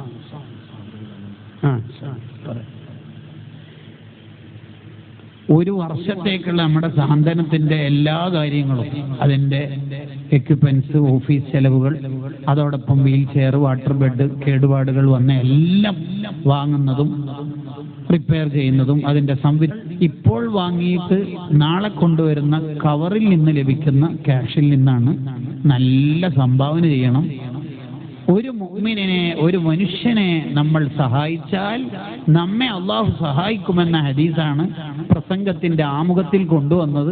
ആ അർത്ഥത്തിൽ അള്ളാഹുവിന്റെ സഹായം ലഭിക്കുന്ന തരത്തിൽ നാളെ ബഹുമാനപ്പെട്ട പേരോട് ഉസ്താദിന്റെ പ്രഭാഷണത്തിന് വേണ്ടി നമ്മളൊക്കെ വരുമ്പോൾ, നമ്മളെ കുടുംബങ്ങളൊക്കെ വരുമ്പോൾ നല്ല സഹായമായിട്ട് വരണം. അള്ളാഹു നമുക്ക് ഖൈറിന് തൗഫീഖ് വർദ്ധിപ്പിക്കുമാറാവട്ടെ. അപ്പൊ രോഗസന്ദർശനം അത് വലിയ ഇബാദത്താണ്. മലക്കളുടെ ആശീർവാദം ലഭിക്കാനും മലക്കളുടെ ദുആ ലഭിക്കാനും കാരണമാവുന്ന ഒരു നന്മയാണ് രോഗസന്ദർശനം എന്ന് പറഞ്ഞാൽ. രോഗിയെ സന്ദർശിച്ചാൽ രോഗിക്ക് ആശ്വാസമുള്ള വാക്കുകളെ പറയാൻ പറ്റുള്ളൂ. രോഗിയെ പ്രയാസപ്പെടുത്തുന്ന വർത്താനം പറയും ചില ആൾക്കാർ. ഇതേ അസുഖം വന്നിട്ടാ പോലും പാലിലാണ്ടി പീടിയെന്ന് ഒരാൾ മരിച്ചത്, ഇപ്പൊ ഇയാളും അറ്റാക്കാവും. അങ്ങനെ ചില താത്താന്മാരുണ്ട്. അസുഖം വന്നാൽ ഫുട്ബോളോ ക്രിക്കറ്റോ കളിക്കുമ്പോൾ ഒരു ചോട്ട മോന്റെ കയ്യോ കാലോ പൊട്ടി, ഓനെ കാണാൻ എന്തിനാ മോനെ കളിക്കാൻ പോയി? മിക്കവാറും ഒരു ചവിട്ട ആ കുട്ടീൻ്റെ അടുത്തുനിന്ന് ഫ്രീ കിക്ക് ആയിട്ട് കിട്ടാൻ സാധ്യതയുണ്ട്. അങ്ങനെയാ പറയല്. ഒരാൾക്കൊരു വിഷമം വന്നാൽ ആ വിഷമത്തോട് കൂടെ ചേർന്ന് നിൽക്കാനല്ലേ നമ്മൾ നിൽക്കേണ്ടത്? എന്നാലാണോ സിദ്ധാന്തങ്ങൾ പുറപ്പെടുവിക്കുക? എന്നാണോ തിയറീസ് ഒക്കെ വരിക? അങ്ങനെയല്ല നമ്മൾ പറയുന്നത്. രോഗസന്ദർശനത്തിന് പോയാൽ നമ്മൾ ഒരുപാട് മര്യാദകൾ പാലിക്കണം. ഒന്ന്, അവർക്ക് ദ്വാരന്ന് കൊടുക്കണം. പോസിറ്റീവ് ഉത്തരം വരുന്ന ചോദ്യങ്ങളെ നമ്മൾ ചോദിക്കാൻ പറ്റൂ, ചോദിക്കുന്നുണ്ടെങ്കിൽ. ഇന്നലത്തേക്കാൾ കുറച്ച് കുറവുണ്ട് തോന്നല്ല അസുഖം, അല്ലേ ഉപ്പാവ? അൽഹംദുലില്ലാ. ഞാൻ പറയുന്നിട്ട് ഭയങ്കര ബേജാറായി, തീരെ എണീക്കാൻ കഴിയുന്നില്ല എന്നൊക്കെയാണ് കേൾക്കുന്നത്. ഇപ്പൊ അൽഹംദുലില്ലാ, അൽഹംദുലില്ലാ. അവർക്ക് എത്ര സന്തോഷം ഉണ്ടാവും. അഫ്ളലുൽ അഅ്മാൽ, ഒരു മനുഷ്യൻ ചെയ്യുന്ന ഏറ്റവും വലിയ നന്മ ഇദ്ഖാലു സുറൂർ, മറ്റുള്ളവരുടെ ഹൃദയത്തിൽ സന്തോഷം ഉണ്ടാക്കി കൊടുക്കലാണ്. ഒരു വാക്കുകൊണ്ട്, ഒരു പുഞ്ചിരി കൊണ്ട്, ഒരു സ്വതക്ക കൊണ്ട്, മെയിൻറ്റാക്കൽ കൊണ്ട്, ഒരു ഇടപഴകൽ കൊണ്ട്. കണ്ടോ? ഇതാണ് ഇസ്ലാം എന്ന് പറഞ്ഞാല്. നിങ്ങൾ നോക്ക്, റമളാൻ നോമ്പ് കാലത്തോ ഹജ്ജിന്റെ ഇഹ്റാമിന്റെ വേളയിലോ പാടില്ലാത്ത ഏതെങ്കിലും ഒരു കാര്യം ചെയ്തു. ഉദാഹരണത്തിന് ഭാര്യ ഭർത്ത ബന്ധത്തിൽ ഏർപ്പെട്ടു, അതെന്നേരം പാടില്ലായിരുന്നു, അല്ലേ? അയാൾക്ക് എന്താണ് കഫാറത്ത് കൊടുക്കുന്ന കൂട്ടത്തിൽ കൊടുക്കണത്? 60 മിസ്കീന്മാർക്ക് ഫുഡ് കൊടുക്കണം, 60 പാവപ്പെട്ടവർക്ക് ഫുഡ് കൊടുക്കണം. ഇഹ്റാമിന്റെ കാലത്ത്, റമളാൻ പകലിന്റെ കാലത്ത് ഇയാൾ ചെയ്ത അബദ്ധവും 60 പാവപ്പെട്ടവർക്ക് കൊടുക്കുന്ന ഫുഡും തമ്മിൽ എന്താ ബന്ധം? 60 മനുഷ്യന്മാര് ഫുഡ് കഴിച്ചിട്ട് അൽഹംദുലില്ലാ ആ 60 മനുഷ്യന്മാരെ നീ സന്തോഷിപ്പിച്ചില്ലേ, എന്നാ പിന്നെ എന്റെ ദേഷ്യം മാറി, ദോഷം പുറത്ത്. ഇതാണ് അള്ളാന്റെ സിദ്ധാന്തം. ഇതാണ് ഇസ്ലാം എന്ന് പറഞ്ഞാൽ. ഇസ്ലാം എന്തൊരു മതമാണ് നമ്മളെ മതം, എന്തൊരു സൗന്ദര്യമാണ് നമ്മളെ മതത്തിന്. പുഞ്ചിരിച്ചാൽ സ്വതക്കന്റെ കൂലിയിൽ. ആൾക്കാർക്ക് സന്തോഷമാവട്ടെ എന്ന് വിചാരിച്ചിട്ട് നമ്മൾക്ക് വിയർപ്പൊന്നുമില്ല, എന്നാലും സുഗന്ധം പുരട്ടിയാൽ നമുക്ക് കൂലിയെന്ന്. എന്തൊക്കെ റാത്തല്ലേ, സന്തോഷല്ലേ, അൽഹംദുലില്ലാ. ജോലിയൊക്കെ ഇന്റർവ്യൂ പാസ്സായിട്ട് ജോലിയൊക്കെ കിട്ടില്ല, അൽഹംദുലില്ലാ. അയാളെ സന്തോഷിപ്പിക്കുന്ന ആ വാക്ക് പറഞ്ഞാൽ നമുക്ക് സ്വതക്കന്റെ കൂലി കിട്ടിയെന്ന്. ഇബ്നു അബ്ബാസങ്ങള് മദീനത്തെ പള്ളിയിൽ എത്തിക്കാഫ് ഇരിക്കുമ്പോഴാണ് ഒരാൾ ടെൻഷൻ ആയിട്ട് കാണുന്നത്. എന്തു പറ്റി മോനെ? എങ്ങനെ എങ്ങനെ എങ്ങനെ എങ്ങനെ എങ്ങനെ കടം വാങ്ങിയിട്ട് തിരിച്ചു കൊടുക്കാൻ കഴിഞ്ഞിട്ടില്ലേ? തിരിച്ചു കൊടുക്കാനൊക്കെ കഴിയും, പക്ഷെ ഡേറ്റ് ഒന്ന് നീട്ടി കിട്ടാനായിരുന്നു, പോസ്റ്റ്പോൺ ചെയ്യണമായിരുന്നു. ഉസ്താദ് ഒന്ന് സംസാരിച്ചാല്, പക്ഷെ ഒരു മടി എന്ന് വെച്ചാല് എത്തിക്കാഫ്. അത് ശരി, അതാണ് ആശങ്ക. ഞാൻ വരാം. എവിടെ വീട്? എവിടെ? ഇന്നാലിന്നത് ഞാൻ വരാം. പിന്നെ നിന്റെ ഒരു ആശങ്ക ഞാൻ മദീനത്തെ പള്ളിയിൽ ഇത്തിക്കാഫ് ഒഴിവാക്കിയിട്ടല്ലേ വരുന്നറിയാം. മദീനത്ത് കിടക്കുന്ന നേതാവ് നബി സല്ലല്ലാഹു അലൈഹി വസല്ലം റൗളയിലുണ്ടല്ലോ, മുത്തനബി പറയുന്നത് ഞാൻ കേട്ടിട്ടുണ്ട്. 10 മാസക്കാലം ഈ മദീനത്തെ പള്ളിയിൽ ഇത്തിക്കാഫ് ഇരിക്കുന്നതിനേക്കാൾ മഹത്വമാണ് ഒരാളുടെ ഒരാവശ്യത്തിന് നടന്നു പോകുക. സാന്ത്വനം, സാന്ത്വനം. കണ്ടോ, ഇതാണ് ഇസ്ലാം. ആ ചങ്ങായിമാറെന്താ ദുആക്കൊന്നും ഇരിക്കാണ്ട് ബക്കറ്റ് പിരിവായിട്ട് പള്ളീന്റെ പുറത്തു നിന്നുള്ള ശങ്കാശങ്ക എന്തെങ്കിലും വരുന്നുണ്ടെങ്കിൽ കുറച്ചും കൂടി ഇസ്ലാം പഠിച്ചാൽ മതി, കുറച്ചുകൂടി ഇസ്ലാം പഠിച്ചാൽ മതി. പച്ചപ്പുള്ള ജീവിതം, മനുഷ്യനെ കാണാനുള്ള കണ്ണ്, മനുഷ്യനെ കേൾക്കാനുള്ള കാത്, മനുഷ്യർക്ക് വേണ്ടി അക്ഷരങ്ങൾ ഉരുവിടാനുള്ള നാവ്, ഇതാണ് നമ്മുടെ ഇസ്ലാം. മനുഷ്യനെ കാണൂ, അതാണ് ഉത്തരവാദിത്വം. മനുഷ്യപ്പറ്റിന്റെ രാഷ്ട്രീയം എന്ന പ്രമേയത്തിൽ SOS പദ്ധതികളൊക്കെ നടത്തിക്കൊണ്ടിരിക്കുന്നു. ഇനി ഒരാളുടെ അയൽവാസി, ആ അയൽവാസിക്ക് രോഗം വന്നു, പ്രയാസം വന്നു, ആംബുലൻസ് വിളിക്കാനുള്ള ക്യാഷില്ല, അയാൾക്ക് വീണ്ടും ചികിത്സ നടത്താനുള്ള പണമില്ല, അതിന്റെ പേരിൽ അയാൾ മരിച്ചു, അല്ലെങ്കിൽ അയാൾക്ക് രോഗം വർദ്ധിച്ചു. ആ കാരണം കൊണ്ട് മാത്രം നമ്മൾ ആഖിറത്തിൽ കുടുങ്ങും. അപ്പൊ ഇയാളുടെ ന്യായം, എനിക്കത് അറിയില്ലായിരുന്നു, ഇവർക്ക് അസുഖം ഇത്രമേലുണ്ടായി, ഞാനെന്തോ ജസ്റ്റ് സ്ട്രോക്ക് ബ്ലോക്ക് എന്നങ്ങനെ മനസ്സിലാക്കിയിട്ടുള്ളൂ, എനിക്കറിയില്ലായിരുന്നു. ഇബ്നു ഹജർ തങ്ങൾ ഉത്തരം പറയുന്നുണ്ടോ അറിയോ? നിനക്ക് നിന്റെ അയൽവാസിയുടെ രോദന അറിയാൻ കഴിഞ്ഞിട്ടില്ലെങ്കിൽ നീ എന്ത് മുഅ്മിന? ചുറ്റുവട്ടം കേൾക്കാനുള്ള കാത് അല്ലാഹു തന്നിട്ട് ബ്ലൂടൂത്ത് ഹെഡ്സെറ്റ് ഇട്ടിട്ട് നടത്താണോ? കണ്ടോ, അൽ ഇഫാദ ലിമാ ജാഅ ഫിൽ മർളി വൽ ഇയാദ എന്നൊരു കിതാബുണ്ട് ഇബ്നു ഹജർ തങ്ങൾക്ക്, രോഗസന്ദർശനത്തിന്റെ മഹത്വം പറയാൻ. അന്നത്തെ കാലത്ത് ഓഫ്സെറ്റ് പ്രസ്സും ഈ ബോൾ പെന്നും ജെൽ പെന്നൊന്നുമില്ല. മഷിക്കുപ്പിയിൽ ഈ കലം ഇങ്ങനെ കുത്തി കുത്തി എഴുതണം. ഒരു കുത്തിയിട്ട് എഴുതുമ്പോൾ എത്ര അക്ഷരങ്ങളാ വരിക? എന്നിട്ട് ആ കാലത്ത് 10-50 പേജുള്ള കിതാബ് ഇബ്നു ഹജർ തങ്ങൾ എഴുതുന്നത്. വിഷയം അൽ ഇഫാദ ലിമാ ജാഅ ഫിൽ മർളി വൽ ഇയാദ, രോഗസന്ദർശനത്തിന്റെ മഹത്വം പറയാൻ, അതിന്റെ മര്യാദകൾ പറയാനുള്ള ഒരു കിതാബ്. അതാണ് ഇസ്ലാം. വെറും നിസ്കരിക്കലും നോമ്പോക്കലും മാത്രമല്ല. പാവപ്പെട്ടവന്റെ വിശപ്പറിയൂ, നോമ്പെടുക്കൂ. ആൾക്കാർ ചവിട്ടുന്ന ഭൂമിയിൽ നിന്റെ നെറ്റിത്തടം വെച്ചിട്ട് കിബറില്ലാതാവട്ടെ, നിസ്കരിക്കൂ. നീ സമ്പാദിച്ച പണത്തിൽ നിന്ന് അപരന് കൊടുക്കൂ, സക്കാത്ത് നിർവഹിക്കൂ. എല്ലാവരും തോളോട് തോൾ ചേർന്ന് കറുത്തവനും വെളുത്തവനും എന്ന ഡിഫറൻസ് ഇല്ലാതെ, ഡിസ്ക്രിമിനേഷൻ ഇല്ലാതെ ജീവിക്കൂ. ഹജ്ജ് നിർവഹിക്കൂ. ഇതാണ് ഇസ്ലാം. മനുഷ്യനാവൂ എന്നാണ് ഇസ്ലാം പറയണം. മനുഷ്യനാവൂ, മനുഷ്യനാവൂ. ഇതാണ് റിഫായി ശൈഖ് ജീവിച്ച് കാണിച്ചു തരുന്നത്. റിഫായി ശൈഖിന്റെ ഒരു പ്രത്യേകതയാണ്, അന്ധന്മാരാരെങ്കിലും നടന്നു പോവുകയാണെങ്കിൽ, കാഴ്ചയില്ലാത്ത ആരെങ്കിലും നടന്നു പോകുമ്പോൾ ഫയഖൂദുഹും, അവരുടെ കൈ പിടിക്കും റിഫായി ശൈഖ്. എവിടെയാണ് എത്തേണ്ടതെന്ന് ചോദിച്ചറിയും. എത്ര ദൂരത്താണെങ്കിലും ലക്ഷ്യസ്ഥാനത്തേക്ക് എത്തിക്കും റിഫായി ശൈഖ്. എന്തൊരു പച്ചപ്പുള്ള ജീവിതം! അവിടെ ലക്ഷ്യസ്ഥാനത്തേക്ക് എത്തിയാൽ വയസ്അലു ലഹുമുദ് ദുആ, അവരോട് പറയും ദ്വാരക്കണേ, ഞാൻ പോട്ടെ. റിഫായി ശൈഖ് ഒറ്റക്ക് പിന്നെയും തിരിച്ചു വരും. എന്തൊരു ജീവിതം നോക്കി, എന്തൊരു മനോഹരമായ ജീവിതം! എവിടെയെങ്കിലും രോഗികളുണ്ടെന്നറിഞ്ഞാൽ അവരുടെ വീട്ടിൽ ചെന്നിട്ട് വസ്ത്രം എടുക്കും, എന്നിട്ട് അതെല്ലാം അലക്കി വൃത്തിയാക്കി കൊടുക്കും. ഈ ആശയം കണ്ടിട്ട്, റിഫായി ശൈഖിന്റെ സാന്ത്വന പ്രവർത്തനം കണ്ടിട്ട് എത്ര പേരാണ് ഇസ്ലാം പുൽകിയത്, എത്ര പേർക്കാണ് ആശയങ്ങളുടെ മനോഹാരിത കണ്ടിട്ട് ഈ മതത്തോട് സ്നേഹം വന്നത്? റിഫായി ശൈഖ് അങ്ങനെയാണ് തന്റെ ജീവിതം സാന്ത്വന പ്രവർത്തനമാക്കിയ ജീവിതം. തന്റെ ജീവിതം തീർന്നില്ല.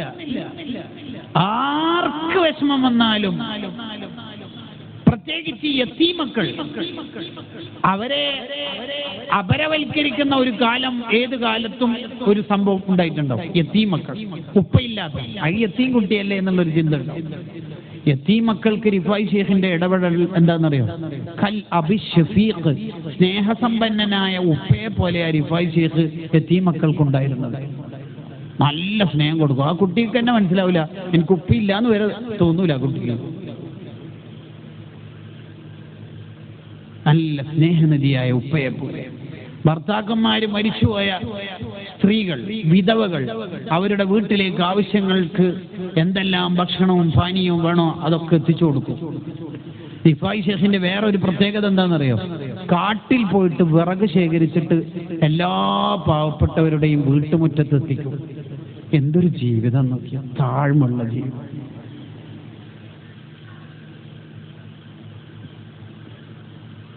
താഴ്മ ഉണ്ടാവണം നമ്മുടെ മനസ്സിൽ. കിബിർ ഒരാൾക്കുണ്ടെങ്കിൽ അയാൾക്ക് ഉണ്ടാകുന്ന ഒരു സംഗതിയാണ്, വീട്ടു ജോലി ചെയ്യാൻ മൂപ്പർക്ക് ഭയങ്കര മടിയായിരിക്കും. വീട്ടു ജോലി ചെയ്യാൻ, വീട്ടിലേക്കുള്ള അവശ്യ വസ്തുക്കൾ അങ്ങാടിയിൽ പോയി വാങ്ങിക്കൊണ്ടുവരാൻ ഒരാൾക്ക് മടി തോന്നുന്നുണ്ടെങ്കിൽ അയാൾക്ക് കിബറുണ്ട് എന്നാണ് ഇമാം ഗസാലി റളിയല്ലാഹു അൻഹു ഇഹ്യാഉൽ ഉലൂമുദ്ദീനിൽ പറയുന്നത്. തന്റെ മകൻ അബ്ദുള്ള എന്ന മോനെയും കൈപിടിച്ചിട്ട് ഇങ്ങനെ മാർക്കറ്റിലൂടെ നടക്കും. അധികം നമ്മൾ കാണാറുണ്ട്. എന്ന് ആ കാലത്ത് കക്കിരി, പച്ചക്കറി ഐറ്റംസ്, ഫ്രൂട്ട്സ് ഐറ്റം ഇതെല്ലാം തൂക്കി പിടിച്ചിട്ട് നടക്കും. ആരെ? ലക്ഷക്കണക്കിന് അനുയായികളുള്ള സയ്യിദുനാ അഹ്മദ് ബിൻ ഹംബൽ റളിയല്ലാഹു അൻഹു. പച്ച മനുഷ്യനാണ് നമ്മൾ. കിബറുണ്ടാവരുത്. വീട്ടുജോലിയിൽ സഹായിക്കും. എന്റെ പ്രഭാഷണത്തിന്റെ അവസാന ഭാഗത്തേക്ക് നീങ്ങുകയാണ്. റിഫായി ശൈഖ് റളിയല്ലാഹു അൻഹുവിന്റെ അടുത്തൊരു പ്രത്യേകത, നിസ്കാരത്തിന്റെ സമയമായാൽ വേറെ ഒന്നും ചിന്തിക്കൂല. വേറൊരാളോട് ഒരു ദിവസം വെള്ളം തരുമോന്ന് ചോദിച്ചു. കുറച്ച് വെള്ളം തരാമോ? വെള്ളം ഇങ്ങനെ കൊടുക്കാൻ വേണ്ടി പോകുമ്പോ ബാങ്ക് കൊടുത്തു. മഹാൻ പറഞ്ഞു, ഇനി നിസ്കാരം കഴിഞ്ഞിട്ട് മതി. ഉണ്ടോ? ഇനി നിസ്കാരം കഴിഞ്ഞിട്ട് മതി. ഇതും കൂടി കഴിയട്ടെ, ഈ അജണ്ട കൂടി കഴിയട്ടെ എന്നല്ല, ഇത് കഴിഞ്ഞിട്ട് നിസ്കരിക്കാനല്ല, ഇനി നിസ്കാരം കഴിഞ്ഞിട്ട് മതി. നമുക്കതൊക്കെ പ്രാധാന്യം കുറഞ്ഞു വരികയാണ്. റിഫായി ശൈഖ് റളിയല്ലാഹു അൻഹു ഒരനാവശ്യത്തിലും ഏർപ്പെടില്ല.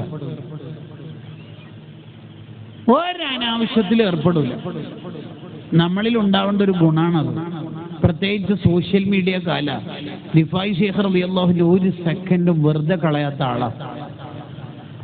സമയം എത്രയായി എന്ന് നോക്കാൻ വേണ്ടിയിട്ട് ഫോൺ എടുത്തിട്ട് പിന്നെ സമയം പോയത് അറിയാത്ത കാലത്താണ് നമ്മൾ ജീവിക്കുന്നത്. ലാസ്റ്റ് സീൻ ടുഡേ 12:36, 1:35, 2:38 ആയ ഒരു കാലം. രാത്രിക്ക് ഉറക്കില്ല, പകൽ ഉറങ്ങി തീർക്കുക. ഈ കാലത്തെ നമ്മൾ അതിജയിച്ച് നല്ലൊരു കാലം നമ്മുടെ ജീവിതത്തിലേക്ക് കൊണ്ടുവരണം. സക്കരിയ അൻസാരി റളിയല്ലാഹു അൻഹുവിന്റെ അടുത്ത് ആരെങ്കിലൊക്കെ വന്നിട്ട് സംസാരം അധികരിപ്പിച്ചാൽ സക്കരിയ അൻസാരി റളിയല്ലാഹു അൻഹു പറയും, പറയാൻ എന്തെങ്കിലും ഉണ്ടെങ്കിൽ വേഗം പറയൂ, നമ്മുടെ സമയം വിലപ്പെട്ടതല്ലേ എന്ന്. നൂറുൽ ഉലമ MA ഉസ്താദിന്റെ ചരിത്രം വായിക്കുമ്പോൾ നമുക്ക് മനസ്സിലാവും. പറയാൻ വേണ്ടി പോയാൽ MA ഉസ്താദ് ആ കാര്യം പറഞ്ഞു. കേരളത്തിന്, ലോകത്തിന് സമ്മാനിച്ച ആളാ ഖലമുൽ ഇസ്ലാം കോടമ്പുഴ ഉസ്താദ്. അള്ളാഹു ആ കരങ്ങൾക്ക് ശക്തി നൽകുമാറാവട്ടെ. കേരളത്തിൽ ഇന്നേ വരെ അങ്ങനെ ഒരു സംഭാവന നമ്മൾ കേട്ടിട്ടുണ്ടോ? ഇത്രയും ബഹലി റഹിമഹുല്ല, ഇമാം ജലാലുദ്ദീൻ സുയൂത്തി റഹിമഹുല്ല, രണ്ടുപേരും എഴുതിയ ഗ്രന്ഥമാണ് തഫ്സീറുൽ ജലാലൈനി, ഖുർആനിന്റെ അതിമനോഹരമായ വ്യാഖ്യാനം. ഈ തഫ്സീറുൽ ജലാലൈനിക്ക് വളരെ മനോഹരമായി നൂറുകണക്കിന് തഫ്സീർ ഗ്രന്ഥങ്ങളുടെ പിൻബലത്തോടുകൂടി എല്ലാ പഠിതാക്കൾക്കും നോക്കാൻ ആവശ്യമായ വിവരങ്ങൾ ചേർത്ത് വെച്ചുകൊണ്ട് ഖലമുൽ ഇസ്ലാം കോടമ്പുഴ ഉസ്താദ് എഴുതിയ ഗ്രന്ഥമാണ് തൈസീറുൽ ജലാലൈൻ. 100-ലധികം കിതാബ് പിന്നെയും ഉസ്താദിന് മലയാളത്തിലും അറബിയിലും ഉണ്ട്. ഓപ്പറേഷൻ ചെയ്ത് വയ്യ പ്രയാസപ്പെട്ടിരിക്കുന്ന കാലത്തും ഉസ്താദ് കിതാബ് എഴുതല പണി. ഇപ്പോഴും ജീവിച്ചിരിക്കുന്ന ഒരാളിന് അവിടുത്തെ റൂമിൽ എഴുതി വെച്ചിട്ടുണ്ട് സമയത്തിന്റെ പ്രാധാന്യം. അദ്ദുന്യാ സഅ ഫജ്അൽഹാ ത്വആ. മുഅ്മിനീങ്ങളെ, ദുനിയാവ് എന്ന് പറഞ്ഞാൽ കുറച്ച് സമയങ്ങളാണ്. അതിനെ നമ്മൾ ഒരിക്കലും ഇബാദത്തല്ലാത്തൊരു ലോകത്തേക്ക് കൊണ്ടുവരുത്. റിഫായി ശൈഖ് പറഞ്ഞല്ലോ, അനാവശ്യ കാര്യങ്ങളിൽ നമ്മളെ സമയം ചെലവഴിച്ചാൽ ആവശ്യമുള്ള കാര്യങ്ങൾ ചെയ്യാൻ പിന്നെ നമുക്ക് തൗഫീഖ് അങ്ങ് നഷ്ടപ്പെടും. ഇന്നലെ ഇൻസ്റ്റയിൽ കളിച്ചിട്ട് സമയം കളഞ്ഞു, ഇന്ന് കുറെ നല്ല കാര്യം ചെയ്യണമെന്ന് തോന്നുമ്പോഴേക്കും ഇവർക്ക് ഉറക്കം വരും. സമയം 12 മണിയാവും, ഇനി ഏതായാലും നാളെ എന്ന് നീട്ടിവെക്കും. അനാവശ്യ കാര്യങ്ങളിൽ ഏർപ്പെടരുത്. അള്ളാഹുവിന് ഏറ്റവും വെറുപ്പുള്ള 3 കാര്യങ്ങളെ നബി സല്ലല്ലാഹു അലൈഹി വസല്ലം തങ്ങൾ പരിചയപ്പെടുത്തുന്നുണ്ട്. ഇന്നല്ലാഹ കരിഹ ലക്കും. അള്ളാഹ്ക്ക് വളരെ വെറുപ്പുള്ള 3 കാര്യങ്ങൾ. ഒന്ന് ഖീല വഖാൽ, കണ്ടതും കേട്ടതും പറയൽ. എന്ന് പറഞ്ഞാൽ കിട്ടിയത് മുഴുവൻ ഷെയർ ചെയ്യൽ. ഫാമിലി ഗ്രൂപ്പിലൊക്കെ ചിലരുണ്ടാവും 85ഉം 65ഉം MB ഉള്ള വലിയ വീഡിയോസ്. ഒരു കാര്യം അതിലുണ്ടാവില്ല. ഉള്ള മനുഷ്യന്മാരുടെ സമയം കളയൽ, ഉറപ്പില്ലാത്ത കാര്യങ്ങൾ പറയൽ. ഇന്നാലിന്ന പ്രൊഡക്റ്റ് ഉപയോഗിച്ചാൽ ക്യാൻസർ, നിനക്ക് അറിയാതെ അറിയോ? ഉറപ്പുണ്ടോ? അല്ല, എനിക്കൊരു ഗ്രൂപ്പിൽ നിന്ന് കിട്ടിയതാണ്. വലാ തഖ്ഫു മാ ലൈസ ലക ബിഹി ഇൽമ്. ഉറപ്പില്ലാത്ത കാര്യം പറയരുതെന്ന് ഖുർആൻ പ്രഖ്യാപിച്ചതല്ലേ. ഇന്നാലിന്ന ഇടത്ത് പോയാൽ ഇങ്ങനെ സമ്പാദിക്കാം, ഇന്നത് ഷെയർ ചെയ്താൽ അത്ഭുതം കാണും. എന്ത് അത്ഭുതം? 10 MB തീരുന്നല്ലാതെ വേറെന്ത് അത്ഭുതം?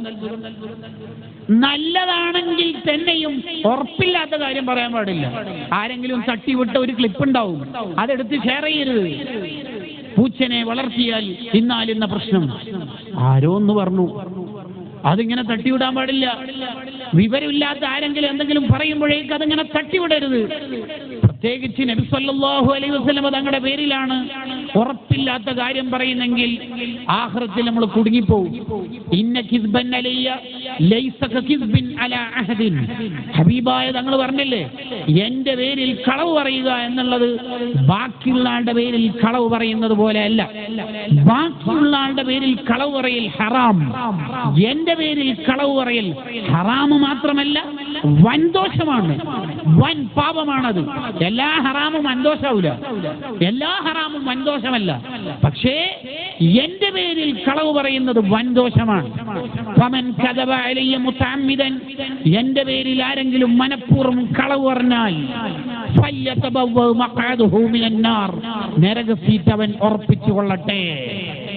നമ്മളങ്ങനെ ഷെയർ ചെയ്യരുത്. ആയത്തുൽ കുർസിയുടെ 46 നേട്ടങ്ങൾ, അതിൽ 45ഉം ശരിയാന്ന് വിചാരിച്ചോ, 1 കളവാണ്, ആരോ പറഞ്ഞതാണ്. ബ്രാക്കറ്റിൽ നബി വചനം എന്നുകൂടി ഉണ്ടായാൽ നമ്മൾ ആഖിറത്തിൽ കുടുങ്ങിപ്പോവും. ഇതൊക്കെ പറയാൻ നമ്മളോട് ആരെ ഏൽപ്പിച്ചത്? ആരാ ഈ സാധാരണക്കാരോട് ദഅവത്ത് നടത്താൻ പറഞ്ഞത്? അതിന് വലിയ വലിയ ആലിമീങ്ങളില്ലേ, നമ്മളാണോ അത് ഇടപെടേണ്ടത്? ഇത് കേട്ടു നോക്കൂ, നിങ്ങൾ പരമാവധി ഷെയർ ചെയ്യൂ, അത്ഭുതം കാണും. കേട്ടത് മുഴുവനും പറയൽ തന്നെ അവൻ കളവ് പറയുന്നവനാവാൻ അത് മതി എന്നല്ലേ നബി സല്ലല്ലാഹു അലൈഹി വസല്ലം പറഞ്ഞത്? കിട്ടിയത് മുഴുവൻ ഷെയർ ചെയ്യരുത്, ഉറപ്പിക്കണം. ഇനിയിപ്പോ ഒരു നല്ല കാര്യം തന്നെ, അത് നമുക്ക് ഉറപ്പില്ല, അത് ഷെയർ ചെയ്തില്ലെങ്കിൽ ആഖിറത്തിൽ കുടുങ്ങും. ഒരു ഉസ്താദിന്റെ മുള്ളിടുമ്പോഴേക്ക് ജീവിതം തകർന്നു പോകുന്നതാണോ ഇസ്ലാം? ആണോ? അങ്ങനെ എന്തോ കിട്ടി, നമുക്ക് ഉറപ്പില്ല, ഷെയർ ചെയ്തിട്ടില്ല, എന്നുകൊണ്ട് ആഖിറത്തിൽ കുടുങ്ങോ? ആഖിറത്തിൽ കുടുങ്ങോ? ഇല്ല. അതുകൊണ്ട് ഈ പരിപാടിക്ക് നമ്മൾ നിൽക്കരുത്. രണ്ടാമത്തത്, അള്ളാഹുവിന് കടുത്ത വെറുപ്പുള്ള 3 കാര്യങ്ങളിൽ ഒന്ന് പറഞ്ഞത് ഖീല വഖാൽ, കണ്ടതും കേട്ടതും പറയൽ, ഉറപ്പില്ലാത്തത് ഷെയർ ചെയ്യൽ. രണ്ടാമത്തത് കസ്റത്തു സുആൽ, ചോദ്യങ്ങൾ അധികരിപ്പിക്കൽ, ആവശ്യമില്ലാത്ത ചോദ്യം. ഉത്തരം പറയുന്ന ആൾക്ക് വിഷമമുള്ള ഒരു ചോദ്യം നമ്മൾ ചോദിക്കാൻ പാടില്ല. ഉസ്താദ് ഇവിടെ വരെ ഒന്ന് വന്നതാണ്, ഇവിടാന്ന് വെച്ചാല് കുറച്ചപ്പുറം, അല്ല കുറച്ചപ്പുറം എന്ന് വെച്ചാല് ഞാനില്ലാഹി വ ഇന്നാ ഇലൈഹി റാജിഊൻ. എന്തിനാ ഈ ചോദ്യം? അതിനെ കൊണ്ട് എന്താ നമുക്ക് കാര്യം? എന്താ അതിനെ കൊണ്ട് കാര്യം? എപ്പ ഗൾഫിൽ നിന്ന് വന്നേ, എപ്പ പോകുന്നു? അടുത്ത ചോദ്യം ഇപ്പം വരും. ആ ചോദ്യമാണ് പ്രവാസികൾക്ക് ഏറ്റവും വിഷമം എന്ന ചോദ്യം. പ്രത്യേകിച്ച് ഈ സാമ്പത്തിക വരുമാന മാർഗങ്ങളൊന്നും എല്ലാവരോടും പറയാൻ എല്ലാവരും ഇഷ്ടപ്പെടൂല.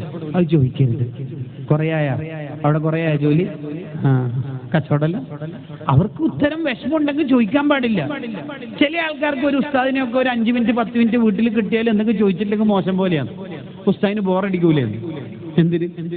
എന്തിന് ആവശ്യമില്ലാത്തൊരു ചോദ്യം നമ്മൾ ചോദിക്കരുത്. മറ്റുള്ളവർക്ക് ഉത്തരം പറയാൻ വിഷമമുള്ള ഒരു ചോദ്യം നമ്മൾ ചോദിക്കാൻ പാടില്ല. ചോദ്യം അധികരിപ്പിക്കുന്നത് അറിവിന് വേണ്ടിയിട്ടല്ല, വെറുതെ ഇങ്ങനെ കുറെ ചോദ്യങ്ങൾ ചോദിക്കണത് നല്ല സ്വഭാവമല്ല. 3 ഇളാഅത്തുൽ മാൽ, സമ്പത്ത് നശിപ്പിക്കുന്നത്. നബി സല്ലല്ലാഹു അലൈഹി വസല്ലം തങ്ങൾ പറയാ, അള്ളാഹ്ക്ക് വളരെ വെറുപ്പുള്ള കാര്യമാണ് സമ്പത്ത് നശിപ്പിക്കൽ. എൻഗേജ്മെന്റിന്റെ പേരിൽ നമ്മുടെ ഖൗം എത്രയാ സമ്പത്ത് നശിപ്പിക്കണത്. ഒരു കല്യാണത്തിന്റെ പേരിൽ ഈ സ്നിക്കേഴ്സ്, ഗാലക്സി, ബോണ്ടി എന്നെല്ലാം പറയുന്ന സാധനം നിരത്തി വെക്കുന്നത് തിന്നാനാ? അല്ല, അതൊരു വീഡിയോ എടുക്കണം, ഇൻസ്റ്റയിൽ റീലായിട്ട് പോസ്റ്റ് ചെയ്യണം. അതാണ് ഒന്നാമത്തെ. ഇതിന്റെ ഒരു പ്രശ്നം എന്ന് വെച്ചാല് നമ്മൾ സമ്പത്ത് നശിപ്പിച്ചതിന്റെ കുറ്റം കിട്ടുമെന്ന് മാത്രമല്ല, പിന്നെ ആ കുറ്റം മാത്രമല്ല നമ്മൾ പേറേണ്ടി വരിക, പിന്നെ പാവങ്ങളൊക്കെ സാമൂഹ്യ സമ്മർദ്ദത്തിലാവും. ഈ വീഡിയോ കാണുമ്പോൾ മഹല്ലിലുള്ള ഓരോ കുടുംബങ്ങൾക്കും ആകെ ബേജാറാവും, നമ്മളെ മോളെ കല്യാണത്തിന് ഇങ്ങനെ ചെയ്യേണ്ടി വരൂലേ. ആ മനസ്സ് വേദനിപ്പിച്ചതിന്റെ കുറ്റം കൂടി നമ്മൾ പേറേണ്ടി വരും. ഇന്നൽ മുബസ്സിരീന കാനു ഇഖ്വാന ശയാത്വീൻ, ദൂർത്തുള്ളവർ പിശാചിന്റെ സുഹൃത്തുക്കളാണ്. നമ്മളതിൽ പെടരുത്. ഞാൻ എൻ്റെ സംസാരം നിർത്തുന്നു. സയ്യിദുന അഹ്മദുൽ കബീർ റിഫായി റളിയല്ലാഹു അൻഹു, റിഫായി ശൈഖ് സഹജീവികളോട് വലിയ സ്നേഹമുള്ള ആളാണ്. ഒരിക്കൽ റിഫായി ശൈഖ് തൻ്റെ കുപ്പായം ഉണങ്ങാൻ വേണ്ടി ആറിയിട്ടു. റിഫായി ശൈഖിന്റെ കുപ്പായം ഉണങ്ങാൻ വേണ്ടി ആറിയിട്ടു, ഉണങ്ങാൻ വേണ്ടി. അപ്പോഴാണ് ഒരു പൂച്ച അതിൽ വന്ന് ഉറങ്ങിയത്. ബാങ്ക് കൊടുത്തു, നിസ്കരിക്കാനുള്ള സമയമായി. അപ്പോഴാണ് കുപ്പായത്തിന്റെ മുകളിൽ പൂച്ച ഉറങ്ങിയത് കണ്ടത്. നമ്മൾ നാട്ടിൽ ഏറ്റവും ചെറിയ ഉറക്കത്തിന് ഉപയോഗിക്കുന്ന ടേം തന്നെ പൂച്ച ഉറക്കുന്ന. ജസ്റ്റ് ഒന്ന് വെയിറ്റ് ചെയ്താൽ മൂപ്പരിപ്പ് എണീക്കും. നിസ്കാരത്തിന്റെ സമയമായല്ലോ, പൂച്ചനെ ശല്യപ്പെടുത്തണ്ടെന്ന് റിഫായി ശൈഖ് വിചാരിക്കുകയാണ്. എന്താ ചെയ്തതെന്നറിയാം? പൂച്ച ഉറങ്ങുന്ന ഭാഗം ശ്രദ്ധിച്ചു. തന്റെ കൈയുടെ ഭാഗമാണ്.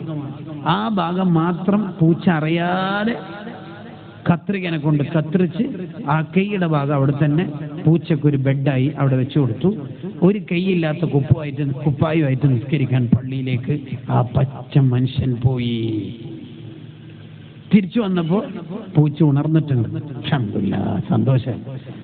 ആ ഡ്രസ്സ് എടുത്തിട്ട് വീണ്ടും സ്റ്റിച്ച് ചെയ്തിട്ട് റിഫായി ശൈഖ് നടന്നു നീങ്ങുകയാണ്. ഉമ്മു അബീദ എന്ന തന്റെ നാട്ടിൽ ഒരു നായ വന്നപ്പോൾ ഈ നായയുടെ വിഷയത്തിൽ എൻ്റെ റബ്ബ് എന്നോട് ചോദിക്കുമല്ലോ എന്ന് വിചാരിച്ച് ഒരു ടെന്റ് കെട്ടി, ഒരു പന്തൽ കെട്ടി നായക്ക് വേണ്ടിയിട്ട്. ആ നായയെ ആ പന്തലിൽ 40 ദിവസം പരിചരിച്ചു. ഞാനൊക്കെ പണ്ട് മുത്തഅല്ലിമായ കാലത്ത് വിചാരിച്ചിരുന്നത്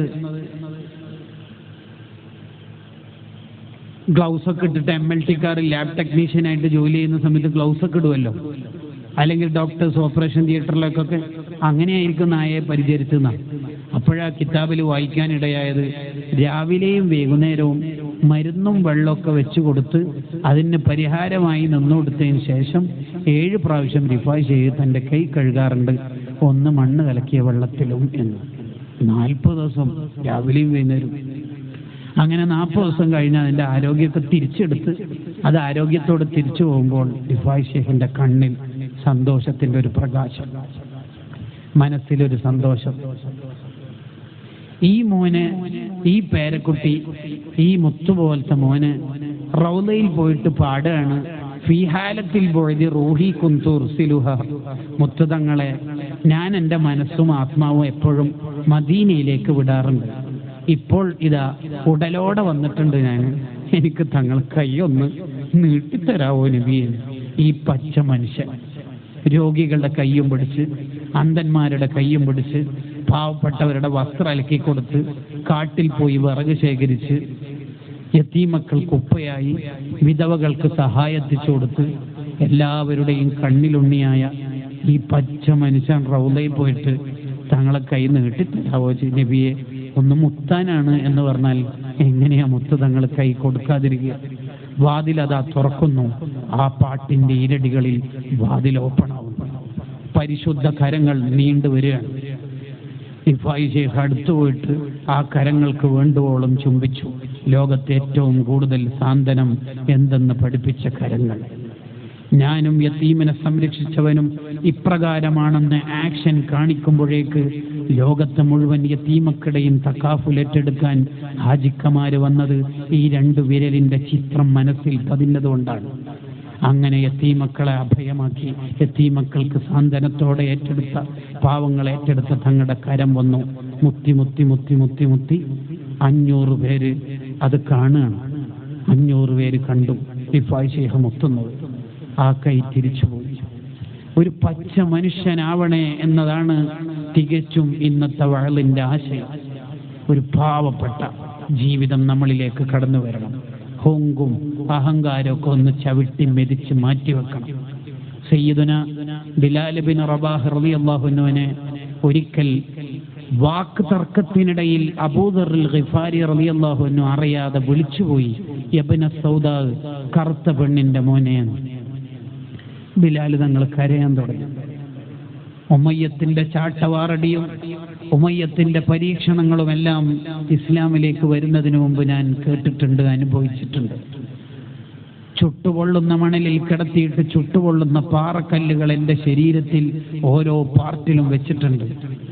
എനിക്ക് ശ്വാസം വിടാൻ വേണ്ടി മാത്രം മുഖത്തിന്റെ ഭാഗത്ത് മാത്രം ഒഴിച്ച് ബാക്കി മുഴുവനും ചുട്ടു പൊള്ളുന്ന മണലിൽ കിടത്തിയിട്ട് ചുടുകല്ലുകൾ എൻ്റെ ശരീരത്തിൽ കൊണ്ടുവച്ചിട്ടുണ്ട്. ആ കാലത്ത് എന്നെ ആ ജാഹിലിയത്ത് നിന്ന് മോചിപ്പിച്ച് ഇസ്ലാമിലേക്ക് കൊണ്ടുവന്ന ഇസ്ലാം ഇതൊന്നും കേൾക്കാനൊന്നും ഉണ്ടാവില്ല എന്നാണല്ലോ ഞാൻ വിചാരിച്ചത്. പിന്നെന്താ ഇസ്ലാമിലേക്ക് വന്നിട്ട് വീണ്ടും കറുത്ത പെണ്ണിന്റെ മോനെ എന്ന വംശീയാധിക്ഷേപം? അതെങ്ങനെ പറ്റും? പരാതി പറയാനും അതാ മുത്തുനബി അവർക്കുണ്ട് സല്ലല്ലാഹു അലൈഹി വസല്ലം. റസൂലുള്ളാഹിനോട് പോയിട്ട് പരാതി പറഞ്ഞു, എന്നെ അബൂദർ ഇങ്ങനെ വിളിച്ചിട്ടുണ്ട്. മുത്തുനബിയുടെ മുഖം ചുവന്നു തൊടുത്തു. വിളിച്ചു അബൂദറിനെ. പണക്കാരനായ അബൂദർ തങ്ങളെ വിളിച്ചു, ഗോത്രത്തലവനായ അബൂദർ തങ്ങളെ വിളിച്ചു. എന്നിട്ട് ചോദിച്ചു, ഇപ്പോഴും പഴയ ഡാർക്ക് ഏജിലുള്ള കൾച്ചർ ബാക്കിയുണ്ട് അല്ലേ? ആ വാക്ക് കേൾക്കുമ്പോഴേക്ക് അബൂദർ തങ്ങൾ നനന്ന പൂച്ചയെ പോലെ ചുരുണ്ടുപോയി. അറിയാതെ വന്നുപോയതാണെന്ന് പറയാനുള്ള ശക്തിയില്ല. അബദ്ധത്തിൽ എൻ്റെ വാക്ക് വീണുപോയതാണെന്ന് പവറില്ല. നേരെ പിന്നെ പോകുന്നത് എവിടത്തേക്കാണ്? ബിലാൽ റളിയല്ലാഹു അൻഹു പള്ളിയിലേക്ക് സുബഹിക്ക് ബാങ്ക് കൊടുക്കാൻ വേണ്ടി വരുന്ന വഴിയിൽ കുബേരനും ഗോത്രത്തലവനും സുന്ദരനുമായ അബൂദർ ഗിഫാരി തങ്ങൾ ആ വഴിയിൽ ഇങ്ങനെ ക്രോസായി കടന്നു. ബിലാൽ തങ്ങൾ വന്നുകൊണ്ടിരിക്കുമ്പോൾ പെട്ടെന്ന് മുമ്പിൽ ഒരാൾ കിടക്കുകയാണ്. വെളിച്ചത്തിലിട്ട് നോക്കി, ആരാണിത്? നമ്മളെ നേതാവായ അബൂദർ തങ്ങളാണ്. എന്താ അബൂദർ തങ്ങൾ ഇവിടെ കിടക്കുന്നത്? നിങ്ങളുടെ ആ കറുത്ത കാലുകൊണ്ട് എൻ്റെ വെളുത്ത കവിൾത്തടത്തിൽ ചവിട്ടിയിട്ടല്ലാതെ ഞാൻ ഇനി പള്ളിയിലേക്കില്ല. അതൊക്കെ ഇന്നലെ തീർന്നില്ലേ? വിഷമം കൊണ്ട് പറഞ്ഞു പോയതല്ലേ? അതൊക്കെ ഇന്നലെ തന്നെ പൊരുത്തപ്പെട്ടില്ലേ?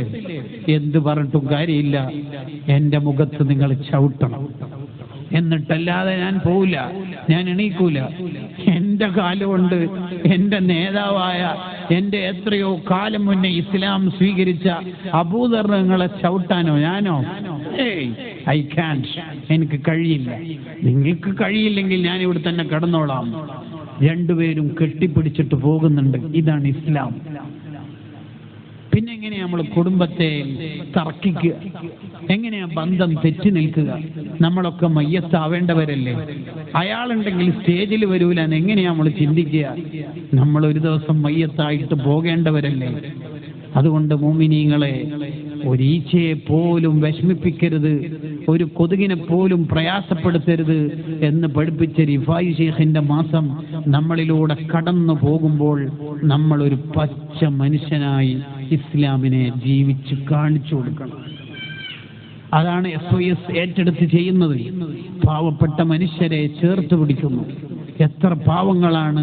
നേരത്തെ ആമുഖ സംസാരങ്ങളിലൊക്കെ നിങ്ങൾ കേട്ടിട്ടില്ലേ? നമ്മുടെ പാലിയേറ്റീവ് പ്രവർത്തനങ്ങൾ കൊണ്ട്, സാന്ത്വന പ്രവർത്തനം കൊണ്ട് എത്ര മനുഷ്യരാണ് ജീവിച്ചുകൊണ്ടിരിക്കുന്നത്. രണ്ടറ്റം മുട്ടിക്കാൻ കഴിയാതെ കഷ്ടപ്പെടുന്നവർ, ശരിയാൻ വണ്ണം ഒന്ന് നിവർന്ന് നിൽക്കാൻ കഴിയാത്തവർ, അവരെല്ലാം ഹോം നേഴ്സിനെ സംവിധാനിച്ചു. മറ്റ് സംവിധാനങ്ങളിലൂടെയെല്ലാം SOS ഏറ്റെടുക്കുകയാണ്. ഈ പദ്ധതി പ്രവർത്തനത്തിൽ നമ്മൾ കൂടി കൈകോർക്കണം. നേരത്തെ സൂചിപ്പിച്ചതുപോലെ നല്ല സംഭാവനകൾ നിങ്ങൾ കവറിൽ ഇടുമ്പോൾ നിങ്ങളുടെ നല്ല ആഗ്രഹങ്ങളൊക്കെ അതിൽ പറഞ്ഞ് പ്രിയപ്പെട്ട പേരോട് ഉസ്താദിന്റെ ദുആയിൽ നമ്മൾ കൂടി ഭാഗവാക്കാവും. അള്ളാഹു നമ്മുടെ പദ്ധതികളെല്ലാം വിജയിപ്പിച്ച് നെരുമാറാവട്ടെ.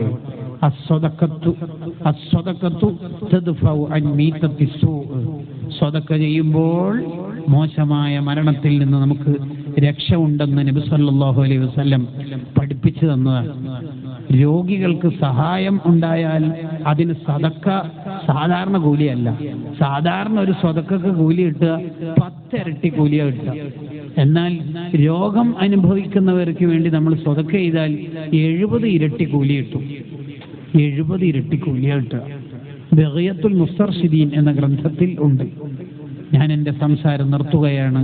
നമ്മളെല്ലാം നന്നായി നമ്മുടെ വാക്കും പ്രവർത്തനവും സമ്പത്തുമെല്ലാം മറ്റുള്ളവരുടെ സന്തോഷത്തിന് ചെലവഴിച്ച് ഒരു നല്ല മനുഷ്യനായി ഈമാനോടെ മരിക്കാൻ ദുആ ചെയ്യുകയും പ്രവർത്തിക്കുകയും വേണമെന്ന് എൻ്റെ നഫ്സിനോട് പറയുകയും നിങ്ങളെ കേൾപ്പിക്കുകയും ചെയ്ത് ഞാൻ എൻ്റെ സംസാരം നിർത്തുന്നു. റബ്ബുൽ ഇസ്സത്ത് നമ്മുടെ ഈ പ്രോഗ്രാം സ്വീകരിക്കുമാറാവട്ടെ. നമ്മുടെ